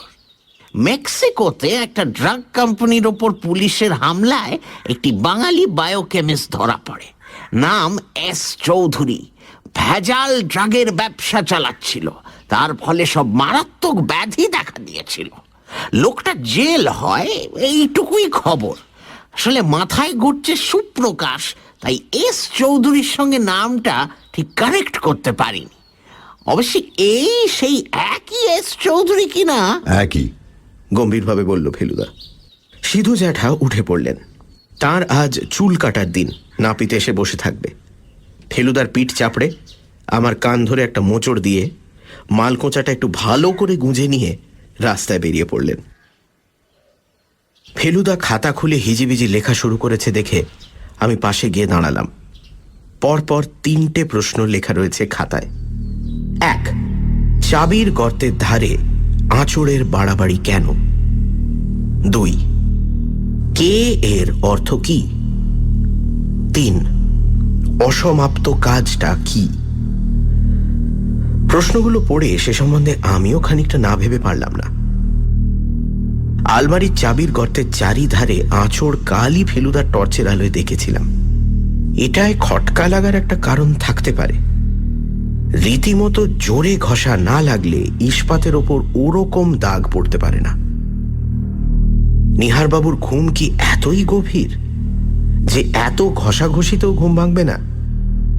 কে এর ব্যাপারটা প্রথমে বুঝতে পারিনি। তারপর মনে পড়ল যে মিস্টার দস্তুরের গলা শুনে দোতলার ল্যান্ডিং থেকে নিহারবাবু কে বলে উঠেছিলেন। ফেলুদা এই কে প্রশ্নে খটকার কারণ কি দেখল সেটা বুঝতে পারলাম না।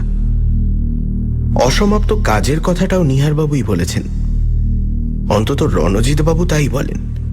সেটা যে উনি ওর গবেষণার বিষয়ে বলছিলেন সেটা কি ফেলুদা বিশ্বাস করে না? ফেলুদা আরো কিসব লিখতে যাচ্ছিল, এমন সময় টেলিফোনটা বেজে উঠল। ওর ঘরেই এক্সটেনশন ফোন।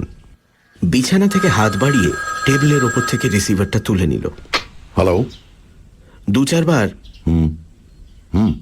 করে এবং শেষে আমি এক্ষুনি আসছি বলে ফোনটা রেখে ফেলুদা আলনা থেকে শার্ট ও ট্রাউজার সমেত হ্যাঙ্গারটা এক টানে নামিয়ে নিয়ে বলল, তৈরি হয়ে নে, গোলকধামে খুন।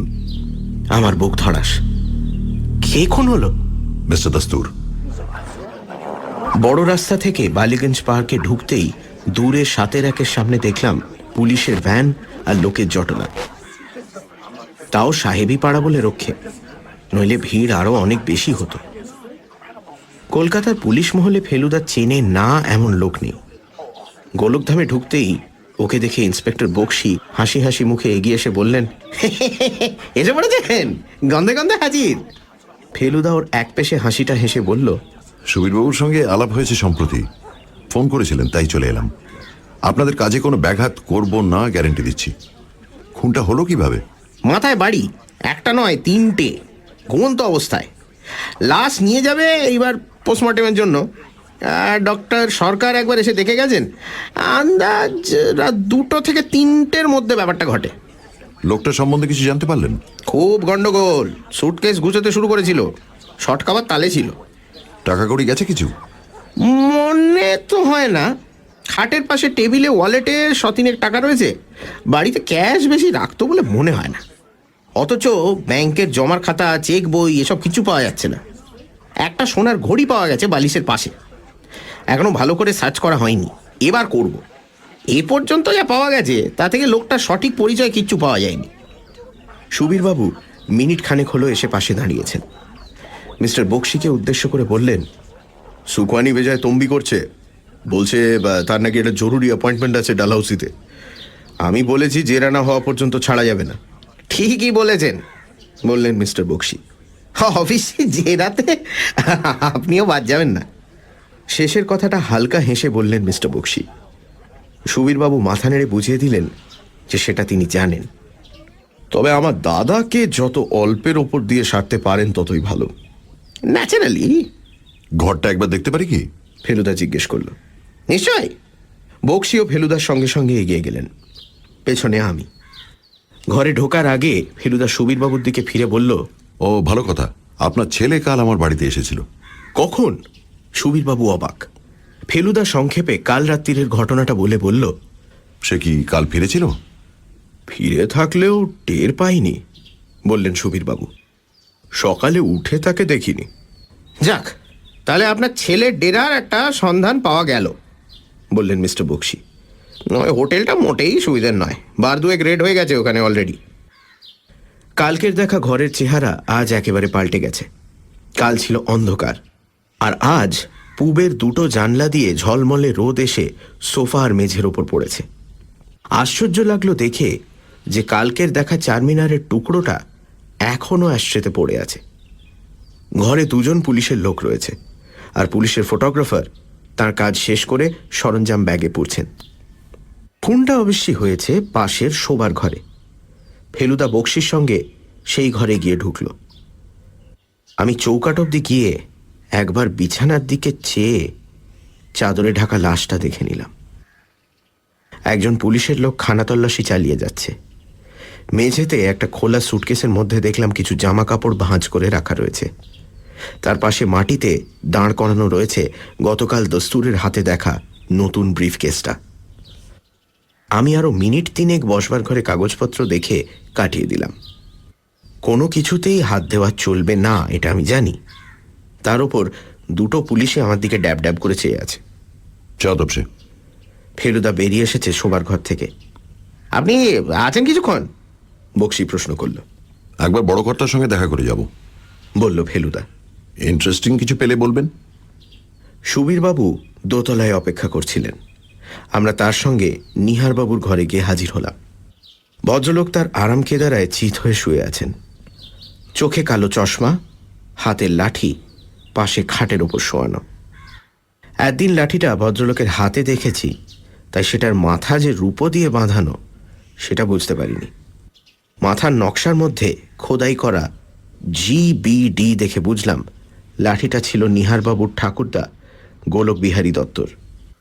আমরা এসেছি সে খবরটা দেওয়াতে নিহারবাবু কাত করা ঘাটটাকে একটু সোজা করে বললেন, শব্দ পেয়েছি, পায়ের শব্দ। শব্দ আর স্পর্শ, এই 2 নিয়েই তো কাটিয়ে দিলাম 20 বছর। আর স্মৃতি, কি হতে পারত, কি হলো না। লোকে বলে দুর্ভাগ্য, আমি তো জানি এটা ভাগ্য টাগ্য কিছু নয়। আপনি সেদিন জিজ্ঞেস করলেন বিস্ফোরণটা অসাবধানতার জন্য হয়েছিল কিনা। আজ আপনাকে বলছি মিস্টার মিত্তির, সমস্ত ব্যাপারটা করা হয়েছিল আমার শ্রম পণ্ড করার জন্য। ঈর্ষা যে মানুষকে কত নিচে নামাতে পারে সেটা আপনি গোয়েন্দা হয়ে নিশ্চয়ই বোঝেন। ভদ্রলোক একটু থামলেন। ফেলুদা বলল, তার মানে আপনার ধারণা সুপ্রকাশ চৌধুরী বিস্ফোরণের জন্য দায়ী? বাঙালি যে বাঙালির সবচেয়ে বড় শত্রু সেটা আপনি মানেন কি? ফেলুদা এক দৃষ্টে চেয়ে আছে কালো চশমার দিকে। নিহারবাবুও যেন উত্তরের অপেক্ষা করছেন। ফেলুদা বলল, আপনি এখন যে কথাটা যেভাবে আমাদের বলছেন সেটা এর আগে কাউকে বলেছেন কি? না, বলিনি, কোনোদিন না। হাসপাতালে জ্ঞান হবার পর আমার এই কথাটাই প্রথম মনে হয়েছিল, কিন্তু বলিনি। বলে কি করব? আমার সর্বনাশ যা হবার তা তো হয়েই গেছে।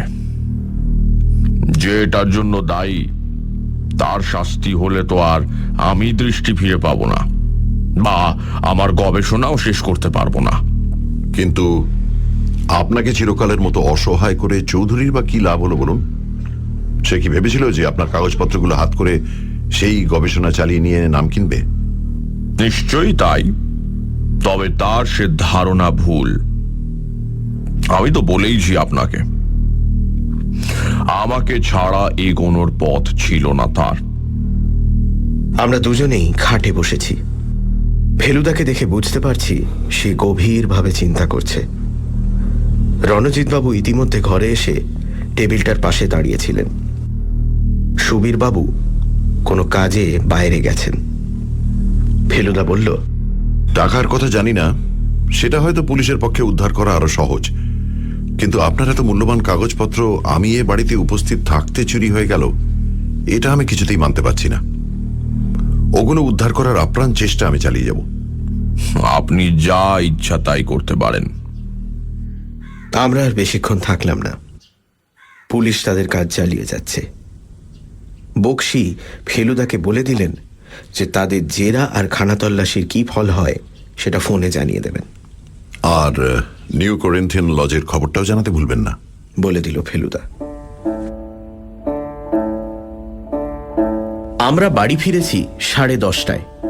তখন থেকে শুরু করে দুপুরে খাওয়ার আগে পর্যন্ত ফেলুদা পায়াচারি করে, থেমে, শুয়ে, বসে, চোখ খুলে, চোখ বুজে, ভ্রুকুটি করে, মাথা নেড়ে, বিড়বিড় করে, মাঝে মাঝে ছোট বড় মাঝারি দীর্ঘশ্বাস ফেলে বুঝিয়ে দিচ্ছিল যে তার মনের মধ্যে নানা রকম প্রশ্ন, সন্দেহ, খটকা, দ্বন্দ্ব ইত্যাদির হুটোপাটি চলছে। একবার হঠাৎ আমার দিকে চেয়ে প্রশ্ন করল, গোলকধামের একতলার প্ল্যানটা তোর মোটামুটি মনে পড়ছে? আমি একটু ভেবে বললাম, মোটামুটি। সুখমণির ঘর থেকে দস্তুরের ঘর কিভাবে যাওয়া যায় বলতো? আমি আবার একটু ভাবলাম, তারপর বললাম, যদ্দূর মনে পড়ছে দুটো ফ্ল্যাটের পাশ দিয়ে বাড়ির ভেতরে যে বারান্দাটা গেছে তার মাঝখানে একটা দরজা রয়েছে, আর সে দরজাটা বোধহয় বন্ধ থাকে। সেটা খোলা থাকলে সেই বারান্দা দিয়েই সোজা এক ফ্ল্যাট থেকে আরেক ফ্ল্যাটে যাওয়া যেত। ঠিক বলেছিস। তার মানে সুখমানিকে যদি দস্তুরের ফ্ল্যাটে আসতে হয় তাহলে বাগান ঘুরে বাড়ি আর কম্পাউন্ড ওয়ালের মধ্যের গলি দিয়ে একেবারে সামনে এসে সদর দরজা দিয়ে ঢুকতে হয়। কিন্তু সামনের কোল্যাপসিবল গেট কি মাঝরাত্রিরে খোলা থাকবে? নিশ্চয়ই না। তারপর আবার পায়াচারি শুরু করে বলতে লাগলো, X Y Z, X Y Z. X হলো গবেষণার কাগজ, ওয়াই হলো টাকা, আর জেড হলো খুন। এখন কথা হচ্ছে, এক্স ওয়াই জেড কি একই সূত্রে গাঁথা, না তিনটে আলাদা? আমি এক ফাঁকে বলে ফেললাম, ফেলুদা, আমার কিন্তু মনে হচ্ছে যে সুপ্রকাশ চৌধুরী দস্তুর সেজে নিহারবাবুর বাড়িতে ভাড়াটে হয়ে এসেছিলেন। আশ্চর্য হয়ে গেলাম দেখে যে ফেলুদা মোটেই আমার কথাটা উড়িয়ে দিল না, বরং আমার পিঠে দুটো চাপড় মেরে বলল, যদিও এই ধারণাটা আমার মাথায় আগেই এসেছে, তবুও বলতেই হয়, আজকাল তোর চিন্তায় মাঝে মাঝে বেশ ঝিলিক দিচ্ছে। কিন্তু দস্তুর যদি সুপ্রকাশ হয় তাহলে মনে করা যেতে পারে যে গবেষণা নোটসের লোভেই ওখানে আস্তানা নিয়েছিল। এখন প্রশ্ন হচ্ছে, সেই যদি খামটা চুরি করে থাকে তাহলে সেটা গেল কোথায়? আর তার পক্ষে নিজে চুরি করাটা সম্ভবই বা হয় কি করে? সে তো দোতলায় কোনোদিন যায়নি। আমার সত্যি মাথা খুলে গেছে। ব্যাপারটা তো জলের মতো সোজা। বললাম, উনি যাবেন কেন? ধরো যদি ওর সঙ্গে শঙ্কর দত্ত সর হয়ে থাকে, শঙ্করই কাগজটা চুরি করে ওকে এনে দিয়েছে আর তার জন্য কিছু টাকাও পেয়ে গেছে। এক্সেলেন্ট, বলল ফেলুদা। একদিনে বলা যায় তুই আমার উপযুক্ত অ্যাসিস্ট্যান্ট হলি, কিন্তু এতে তো খুনের রহস্যের সমাধান হচ্ছে না। ধরো যদি রণজিৎবাবু বুঝে থাকেন যে দস্তুর আসলে সুপ্রকাশ, রণজিৎবাবু তো নিহারবাবুর সব ব্যাপারই জানেন, আর সেই সঙ্গে নিহারবাবুকে দারুণ ভক্তিও করেন। যে লোক নিহারবাবুর ভবিষ্যৎ অন্ধকার করে দিয়েছিল তার উপর প্রচণ্ড আক্রোশে খুন করতে পারেন না রণজিৎবাবু? ফেলুদা মাথা নাড়ল। খুন জিনিসটা অত সহজ নয় রে তোপসে। রণজিতের মোটিভটা মোটেই জোরালো বলা চলে না। আসল আফসোসের ব্যাপার হচ্ছে যে দস্তুর লোকটার ঘরে সার্চ করে এখন অবধি কিছু পাওয়া গেল না। অত্যন্ত সাবধানী লোক ছিলেন এই দস্তুর। আমার কি মনে হচ্ছে যেন ফেলুদা? ফেলুদা পায়াচারি থামিয়ে আমার দিকে চাইল। আমি বললাম, পুলিশের বদলে তুমি যদি সার্চ করতে তাহলে অনেক রকম ক্লু পাওয়া যেত। বলছিস? ফেলুদা নিজের ওপর কনফিডেন্স হারাচ্ছে এটা স্বপ্নেও ভাবতে পারি না, কিন্তু ওর এই বলছিস কথাটায় যেন ওটারই একটা আভাস পেলাম। আর তারপর যে কথাটা বলল তাতে মনটা আরো দমে গেল। এই গরম আর লোডশেডিংয়ে আইনস্টাইনেরও মাথা খুলতো কিনা সন্দেহ। 2টো নাগাদ ইন্সপেক্টর বক্সির ফোন এলো। দস্তুর একটা জুতোর গোড়ালির মধ্যে একটা চোরা খুপড়িতে আমেরিকান ডলার আর জার্মান মার্ক মিলে প্রায় 17,000 টাকা পাওয়া গেছে। কিন্তু এমন কোনো কাগজ বা দলিল পাওয়া যায়নি যা থেকে লোকটার বিষয়ে কিছু জানা যায়। ইলেকট্রনিক্সের নতুন কোনো দোকানের হদিশ মেলেনি। দস্তুরের কোনো বন্ধুরও সন্ধান পাওয়া যায়নি। চিঠিপত্র প্রায় ছিল না বললেই চলে। একটি মাত্র ব্যক্তিগত চিঠি আর্জেন্টিনা থেকে লেখা, যা থেকে বোঝা যায় যে সে দক্ষিণ আমেরিকায় কিছুদিন কাটিয়েছিল। বক্সির দ্বিতীয় খবর হচ্ছে এই যে নিউ করিন্থিয়ান লজের ম্যানেজারকে ছবি দেখাতে সে শঙ্করকে চিনেছে। কাল সারা রাত নাকি শঙ্কর কয়েকজন বন্ধু সমেত হোটেলের একটা ঘর ভাড়া করে সেখানে নেশা করেছে আর জুয়া খেলেছে। সকাল হতে তারা পাওনা চুকিয়ে দিয়ে চলে যায়। বক্সি বললেন এবার শঙ্করকে ধরা নাকি a matter of minutes. Feluda সব শুনে টুনে ফোনটা রেখে দিয়ে বলল, শঙ্করবাবু যদি হোটেলের পেমেন্টটা চুরির টাকায় করতেন তাহলে খুব সুবিধে হতো। যাই হোক, এটা প্রমাণ হয়ে গেল যে খুনটা সে করেনি, কারণ সেই সময়টা তার অ্যালিবাই ছিল। অ্যালিবাই কথাটার মানে অবশ্যই আমি অনেকদিন থেকেই জানি, কিন্তু যারা জানে না তাদের বাংলা ভাষায় কিভাবে বোঝানো যায় জিজ্ঞেস করাতে ফেলুদা বলল, ডিকশনারিতে যা লেখা আছে তাই লিখে দে। তাই বলছি। অ্যালিবাই মানে হলো অপরাধের অনুষ্ঠানকালে অন্যত্র থাকার অজুহাতে রেহাই পাইবার দাবি। তার মানে আমার বাড়িতে যখন খুন হয় তখন আমি করিন্থিয়ান লজে বসে জুয়া খেলছিলাম, এটাই হবে শঙ্করের অ্যালিবাই। টেলিফোনটা পেয়েও ফেলুদার উসখুস ভাব গেল না। 3টে নাগাদ দেখি ও পায়জামা ছেড়ে ট্রাউজার্স পরছে। বলল কতগুলো তথ্য সংগ্রহ করতে হবে, তাই বেরোচ্ছে। ফিরল প্রায় 4:30। আমি এই 1.5 ঘন্টা একটানা মহাভারত পড়ে শেষ করে ফেলেছি। মহাপ্রস্থানের পথে দ্রৌপদী, নকুল, সহদেব সবাই একে একে মরে গিয়ে ঠিক যখন অর্জুনের পতন হব তখন ক্রিং করে ফোনটা বেজে উঠল। আমিই ধরলাম। ফেলুদার ফোন। গোলকধাম থেকে সুবীরবাবু কথা বলতে চাইছেন। ফেলুদা তার ঘরেই ফোন ধরল। আমি বসবার ঘরে ফোনে কান লাগিয়ে দু তরফের কথাই শুনে নিলাম। হ্যালো, কে মিস্টার মিত্তির? বলুন মিস্টার দত্ত। দাদার গবেষণার নোট সমেত সিল করা খামটা পাওয়া গেছে। দস্তুরের ঘরে ছিল কি? ঠিক বলেছেন। খাটের পাটাতনের তলায় সেলোটেপ দিয়ে আটকে রেখেছিল। একদিকে সেলোটেপ খুলে গিয়ে খামটা ঝুলছিল। পেয়েছে আমাদের চাকর ভগীরথ। আপনার দাদা জানেন খবরটা? তা জানেন, তবে দাদার মধ্যে কেমন যেন একটা হাল ছেড়ে দেওয়া ভাব এসেছে। কোনো ব্যাপারেই যেন বিশেষ প্রতিক্রিয়া হচ্ছে না। আজ সারাদিন চেয়ার ছেড়ে ওঠেননি। আমি আমাদের ডাক্তারকে আসতে বলেছি। আপনার ছেলের কোনো খবর আছে? আছে। জিটি রোডে ওদের পুরো দলটাই ধরা পড়েছে। আর চোরাই টাকা? সেটা নিলেও অন্য কোথাও সরিয়ে রেখেছে। অবশ্যই চুরির ব্যাপারটা শঙ্কর সম্পূর্ণ অস্বীকার করছে। খুনের ব্যাপারে পুলিশ কি বলছে? ওরা সুখমানিকেই সন্দেহ করছে। তাছাড়া একটা নতুন ক্লু পাওয়া গেছে। দস্তুরের জানলার বাইরে পড়ে থাকা একটা দলা পাকানো কাগজ। কি লেখা আছে তাতে? ইংরেজিতে 1 লাইন হুমকি। অতিরিক্ত কৌতূহলের পরিণাম কি জানো তো? আর সুখমানি কি বলে? সে সম্পূর্ণ অস্বীকার করছে। তার ঘর থেকে যে দস্তুরের ঘরে যাবার কোনো উপায় নেই সেটা ঠিকই, কিন্তু একটা ভাড়াটে গুন্ডা পাইপে দোতলার বারান্দায় উঠে তারপর সিঁড়ি দিয়ে নিচে নেমে এসে অনায়াসেই সে কাজটা করতে পারে। ঠিক আছে, আমি একবার আসছি। ফেলুদা ফোনটা রেখে দিয়ে প্রথমে আপন মনে বিড়বিড় করে বলল, এক্স আর ওয়াই তাহলে একই লোক। এখন প্রশ্ন হচ্ছে জেড কে নিয়ে। তারপর আমার দিকে ফিরে বলল, ডেস্টিনেশন গোলকধাম। তৈরি হয়ে নে তপসে। শুনছেন গোলকধাম রহস্য। ফেলুদা আর তোপসে নিজেদের মধ্যে আলোচনা করছিল চুরিটা হয়তো সুবীর দত্তর ছেলে নয়তো সুবীর দত্ত নিজেই করে থাকতে পারে। ইতিমধ্যে শঙ্কর দত্ত হঠাৎ এসে পড়ে ফেলুদাকে শাসিয়ে গেল। ফেলুদা শঙ্করকে ফলো করে তার ডেরাটা কোথায় দেখে এলো। পরের দিন সকালে গোলকধাম থেকে খুনের খবর এলো। মিস্টার দস্তুরকে মাথায় বাড়ি মেরে হত্যা করা হয়েছে। নিহার দত্ত ফেলুদাকে তার কথার মধ্যে দিয়ে বুঝিয়ে দিলেন যে বিস্ফোরণে তার চোখ নষ্ট হয়ে গবেষণা পণ্ড হয়ে যায় সেই বিস্ফোরণের জন্য দায়ী সুপ্রকাশ চৌধুরী। তোপসে বলল, সুপ্রকাশ চৌধুরী আর মিস্টার দস্তুর হয়তো একই লোক। সুবীর বাবু বিকেলের দিকে ফোন করে জানালেন মিস্টার দস্তুরের ঘর থেকে সিল করা খামটা পাওয়া গেছে। তিনি আরো জানালেন যে পুলিশ মিস্টার সুখওয়ানিকেই সন্দেহ করছে, যদিও তিনি একেবারেই পুরো ব্যাপারটা অস্বীকার করেছেন। তারপর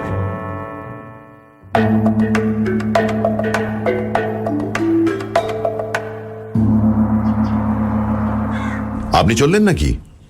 গোলকধামের গেট দিয়ে ঢুকে দেখি রণজিৎ বাবু আসছেন। বাইরে পুলিশ দেখে বুঝেছি বাড়িটার উপর নজর রাখা হয়েছে। আগে হ্যাঁ, বললেন রণজিৎ বাবু। নিহারবাবু বললেন আজ আর আমাকে প্রয়োজন হবে না। উনি আছেন কেমন? ডাক্তার এসেছিলেন, বললেন বাড়িতে এতগুলো ঘটনা একসঙ্গে ঘটাতে শক পেয়েছেন, প্রেশারটা ওঠানামা করছে। কথা বলছেন কি? হ্যাঁ হ্যাঁ, তা বলছেন। আশ্বাসে সুরে বললেন রণজিৎ বাবু। যে খামটা পাওয়া গেছে দস্তুরের ঘর থেকে সেটা একবার দেখব। আপনার খুব তাড়া না থাকলে আরেকবারটি চলুন ওপরে। আলমারিতে আছে তো ওটা? হ্যাঁ। আপনাকে বেশিক্ষণ ধরে রাখবো না, কথা দিচ্ছি। এই বাড়িতে তো আর বিশেষ আশা টাশা হবে না।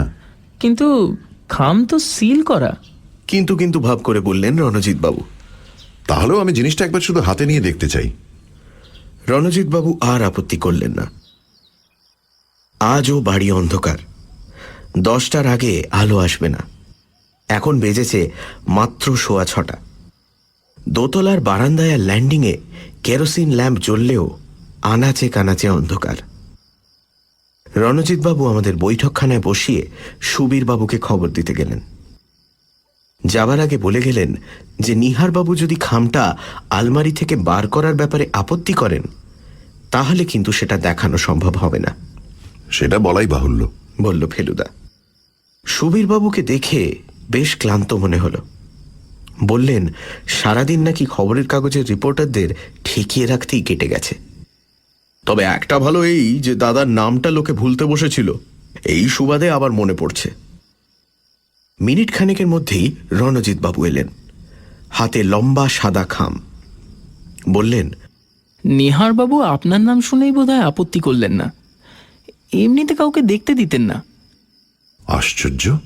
ফেলুদা খামটা হাতে নিয়ে ল্যাম্পের তলায় এদিক ওদিক ঘুরিয়ে দেখে মন্তব্য করল, আমার চোখে মনে হচ্ছে সাধারণ লম্বা খাম, পেছনে লাল গালার সিল, সামনের দিকে ওপরে বাঁ কোণে ছাপার হরফে লেখা department of biochemistry, university of Michigan, Michigan, USA। এতে যে আশ্চর্যের কি আছে জানি না। সুবীরবাবু আর রণজিৎবাবু বসে আছেন আবছা অন্ধকারে। তাঁদেরও মনের অবস্থা নিশ্চয়ই আমারই মতো। ফেলুদা সোফায় এসে বসল। তার দৃষ্টি তখনও খামটার দিকে। তারপর দুই ভদ্রলোককে সম্পূর্ণ অগ্রাহ্য করে শুধু আমাকেই উদ্দেশ্য করে কথা বলতে শুরু করল। ভাবটা স্কুল মাস্টারের।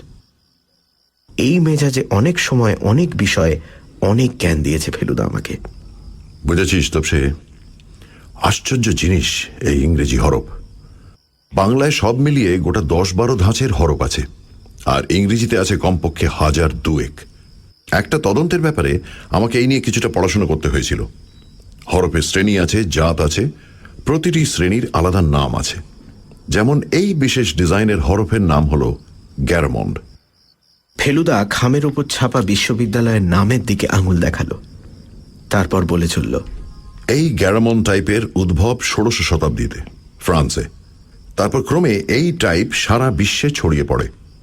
ইংল্যান্ড, জার্মানি, সুইজারল্যান্ড, আমেরিকা ইত্যাদি দেশে শুধু যে এই টাইপের প্রচলন হয় তা নয়, ক্রমে এই সব দেশের নিজস্ব কারখানায় এই টাইপের ছাঁচ তৈরি করা শুরু হয়। এমনকি সম্প্রতি ভারতবর্ষেও এটা হচ্ছে। মজা এই যে খুব ভালো করে দেখলে দেখা যায় যে এক দেশের গ্যারামন্ডের সঙ্গে অন্য দেশের গ্যারামন্ডের সূক্ষ্ম তফাৎ রয়েছে। কয়েকটা বিশেষ বিশেষ অক্ষরের গড়নে এই তফাৎটা ধরা পড়ে। যেমন এই খামের উপরের হরফটা হওয়া উচিত আমেরিকান গ্যারামন্ড, কিন্তু তা না হয়ে এটা হয়ে গেছে ইন্ডিয়ান গ্যারামন্ড। এমনকি ক্যালকাটা গ্যারামন্ড বলতে পারিস। ঘরে থমথমে স্তব্ধতা। ফেলুদার দৃষ্টি খাম থেকে চলে গেছে রণজিৎ বাবুর দিকে। লন্ডনে মাদাম তুসো মিউজিয়ামে মোমের তৈরি বিখ্যাত লোকের মূর্তির ছবি দেখেছি। তার সবকিছু অবিকল মানুষের মতো হলেও শুধু কাঁচের চোখগুলো দেখলেই বোঝা যায় যে মানুষটা জ্যান্ত নয়। রণজিৎ বাবু জ্যান্ত হলেও তার দৃষ্টিহীন চোখ দুটো দেখাচ্ছে অনেকটা সেই মোমের মূর্তির চোখের মতো। কিছু মনে করবেন না রণজিৎ বাবু, আমি এই খামটা খুলতে বাধ্য হচ্ছি। রণজিৎ বাবু তার ডান হাতটা তুলে একটা বাধা দেওয়ার ভঙ্গির মাঝপথে থেমে গেলেন। একটা তীক্ষ্ণ শব্দের সঙ্গে ফেলুদার 2 আঙুলের এক টানে খামের পাশটা ছিঁড়ে গেল। তারপর সেই 2 আঙুলেরই আরেকটা টানে খামের ভেতর থেকে বেরিয়ে এলো এক তাড়া ফুলস্ক্যাপ কাগজ, রুল টানা ফুলস্ক্যাপ। তাতে শুধু রুলই আছে, লেখা নেই, অর্থাৎ যাকে বলে ব্ল্যাঙ্ক পেপার। কাঁচের চোখ এখন বন্ধ, মাথা হেঁট, 2 হাতের কনুই হাঁটুর উপর, হাতের তেলোয় মুখ ঢাকা। রণজিৎ বাবু, ফেলুদার গলা গম্ভীর। আপনি গতকাল সকালে এসে যে চোর আসার ইঙ্গিত করেছিলেন সেটা একেবারে ধাপ্পা, তাই না? রণজিৎ বাবুর মুখ দিয়ে উত্তরের বদলে শুধু বেরোলো একটা গোঙানির শব্দ। ফেলুদা বলে চলল, আসলে রাত্রিরে চোর এসেছে এমন একটা ধারণা প্রচার করার দরকার ছিল আপনার। কারণ আপনি নিজেই চুরির জন্য তৈরি হচ্ছিলেন এবং সন্দেহটা যাতে আপনার উপর না পড়ে সেদিকটা দেখা দরকার ছিল। আমার বিশ্বাস সকালে চোর আসার ধাপ্পাটা দিয়ে দুপুরের দিকে সুযোগ বুঝে আপনি আলমারি খোলেন এবং খুলে 2টি কাজ সারেন: 33,000 টাকা এবং নিহারবাবুর গবেষণার নোটস হস্তগত করা। আমার বিশ্বাস এই জাল খামটা কাল তৈরি ছিল না, এটা আপনি রাতারাতি ছাপিয়ে নিয়েছেন। এটার হঠাৎ প্রয়োজন হলো কেন সেটা জানতে পারি কি? রণজিৎ বাবু এবার ফেলুদার দিকে চোখ তুললেন, তারপর ধরা গলায় বললেন, কাল বিকেলে দস্তুরের গলা শুনে নিহারবাবু ওকে সুপ্রকাশ চৌধুরী বলে চিনতে পেরেছিলেন। আমাকে বললেন 20 বছর পরে লোকটার লোভ আবার মাথাচাড়া দিয়ে উঠেছে। আমার কাগজপত্র ওই সরিয়েছে। তখন বুঝেছি, তখন আপনি ভাবলেন চুরিটা দস্তুরের ঘাড়ে চাপানোর এই সুযোগ। আপনি তো পুলিশ চলে যাবার পর সেলোটেপ দিয়ে খামটাকে খাটের তলায় আটকে ঝুলিয়ে রেখেছিলেন, ঠিক এমন ভাবে যাতে নিচু হলেই সেটা চোখে পড়ে, তাই না? রণজিৎ বাবু প্রায় ডুকরে কেঁদে উঠলেন। আমার মাফ করবেন, আমি ফেরত দিয়ে দেবো। টাকা আর কাগজপত্র আমি কালই ফেরত দিয়ে দেবো। মিস্টার মিত্তির, আমি লোভ সামলাতে পারিনি। সত্যি বলছি, আমি লোভ সামলাতে পারিনি। ফেরত আপনাকে দিতেই হবে, না হলে আপনাকে পুলিশের হাতে তুলে দেবো, সেটা বুঝতেই পাচ্ছেন। আমি জানি, বললেন রণজিৎ বাবু। তবে একটা অনুরোধ, নিহারবাবু যেন জানতে না পারেন। তিনি আমাকে অত্যন্ত স্নেহ করেন, তো তিনি এই শখ সহ্য করতে পারবেন না। বেশ, তিনি জানবেন না এটা কথা দিচ্ছি। কিন্তু আপনি এত ভালো ছাত্র হয়ে এটা কি করলেন? রণজিৎ বাবু ফ্যাল ফ্যাল করে ফেলুদার দিকে চাইলেন। ফেলুদা বলে চলল, আমি আপনার প্রফেসর বাগচির সঙ্গে দেখা করতে গিয়েছিলাম। আপনার উপর আমার সন্দেহ পড়ে চাবির গর্তের পাশের দাগ দেখে। চোর অত অসাবধানে কাজ করে না, বিশেষত যেখানে ঘরের লোক রয়েছে, দরজার বাইরে চাকর রয়েছে। যাই হোক, আপনার ভবিষ্যৎ কত উজ্জ্বল ছিল সেটা উনি বললেন। পরীক্ষা দিলে আপনি ফার্স্ট ক্লাস পেতেন এ বিশ্বাস তাঁর ছিল। হঠাৎ পড়াশোনা বন্ধ করে সেক্রেটারি চাকরি নেওয়াটা কি শর্টকাটে নোবেল প্রাইজের লোভে? রণজিৎ বাবু ভয়ে, লজ্জায়, অনুশোচনায় আর কথাই বলতে পারলেন না। ওর অবস্থা দেখে আমার মতো ফেলুদারও যে মায়া হচ্ছিল সেটা ওর পরের কথা থেকেই বুঝলাম। আপনি এবার বাড়ি যেতে চান, যেতে পারেন। কালকের জন্য আর অপেক্ষা করব না আমরা। আপনি আজই আসল কাগজপত্র আর টাকা নিয়ে চলে আসুন। একটু অপেক্ষা করুন, আপনার সঙ্গে যাতে পুলিশ থাকে তার ব্যবস্থা করে দিচ্ছি। এতগুলো টাকা নিয়ে যাতায়াত করাটা মোটেই বুদ্ধিমানের কাজ হবে না। সুবোধ বালকের মতো মাথা নাড়লেন রণজিৎ ব্যানার্জি।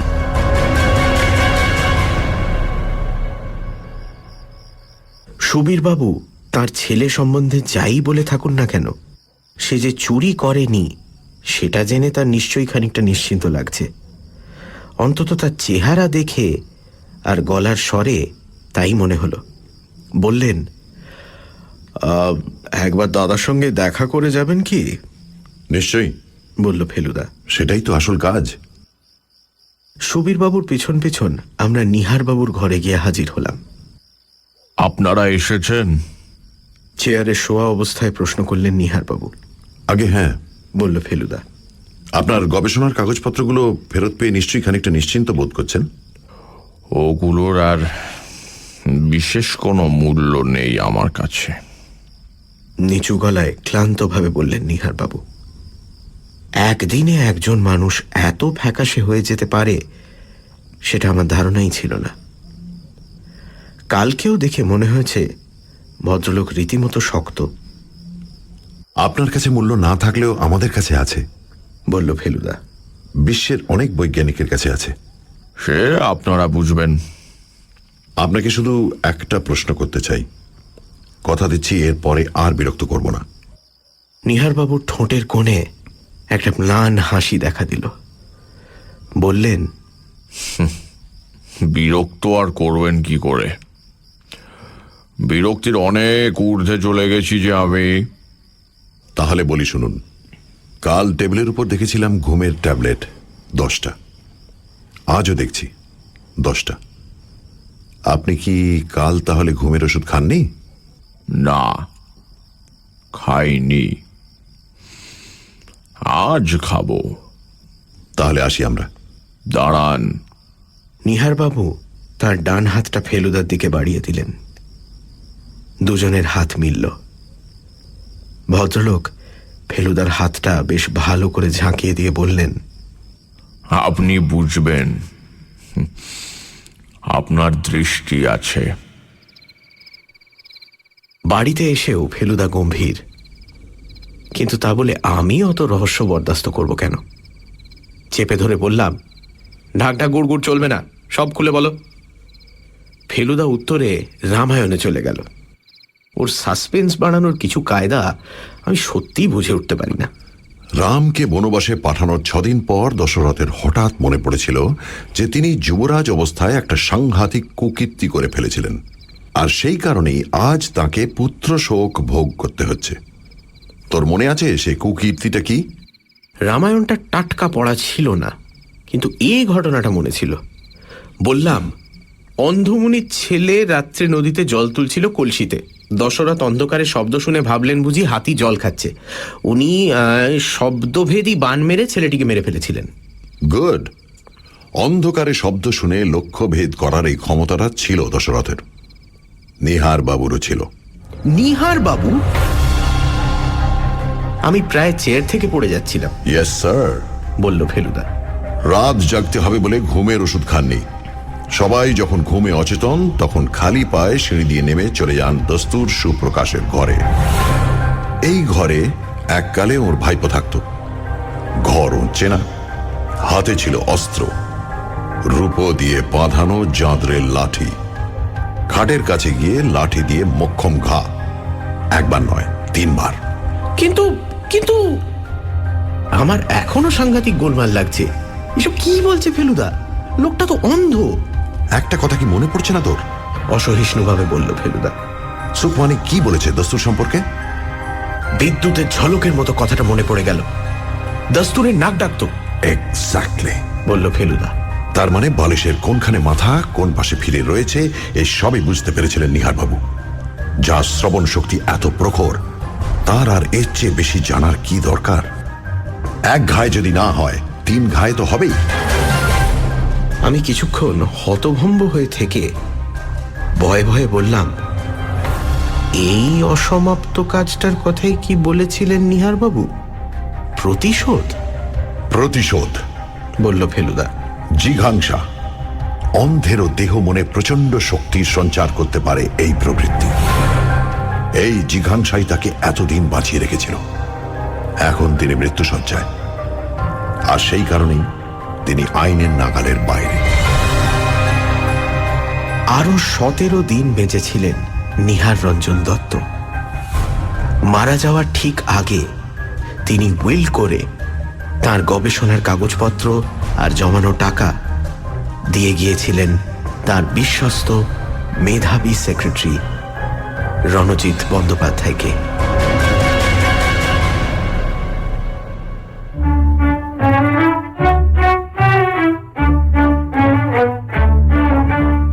শুনছিলেন গোলক ধাম রহস্য।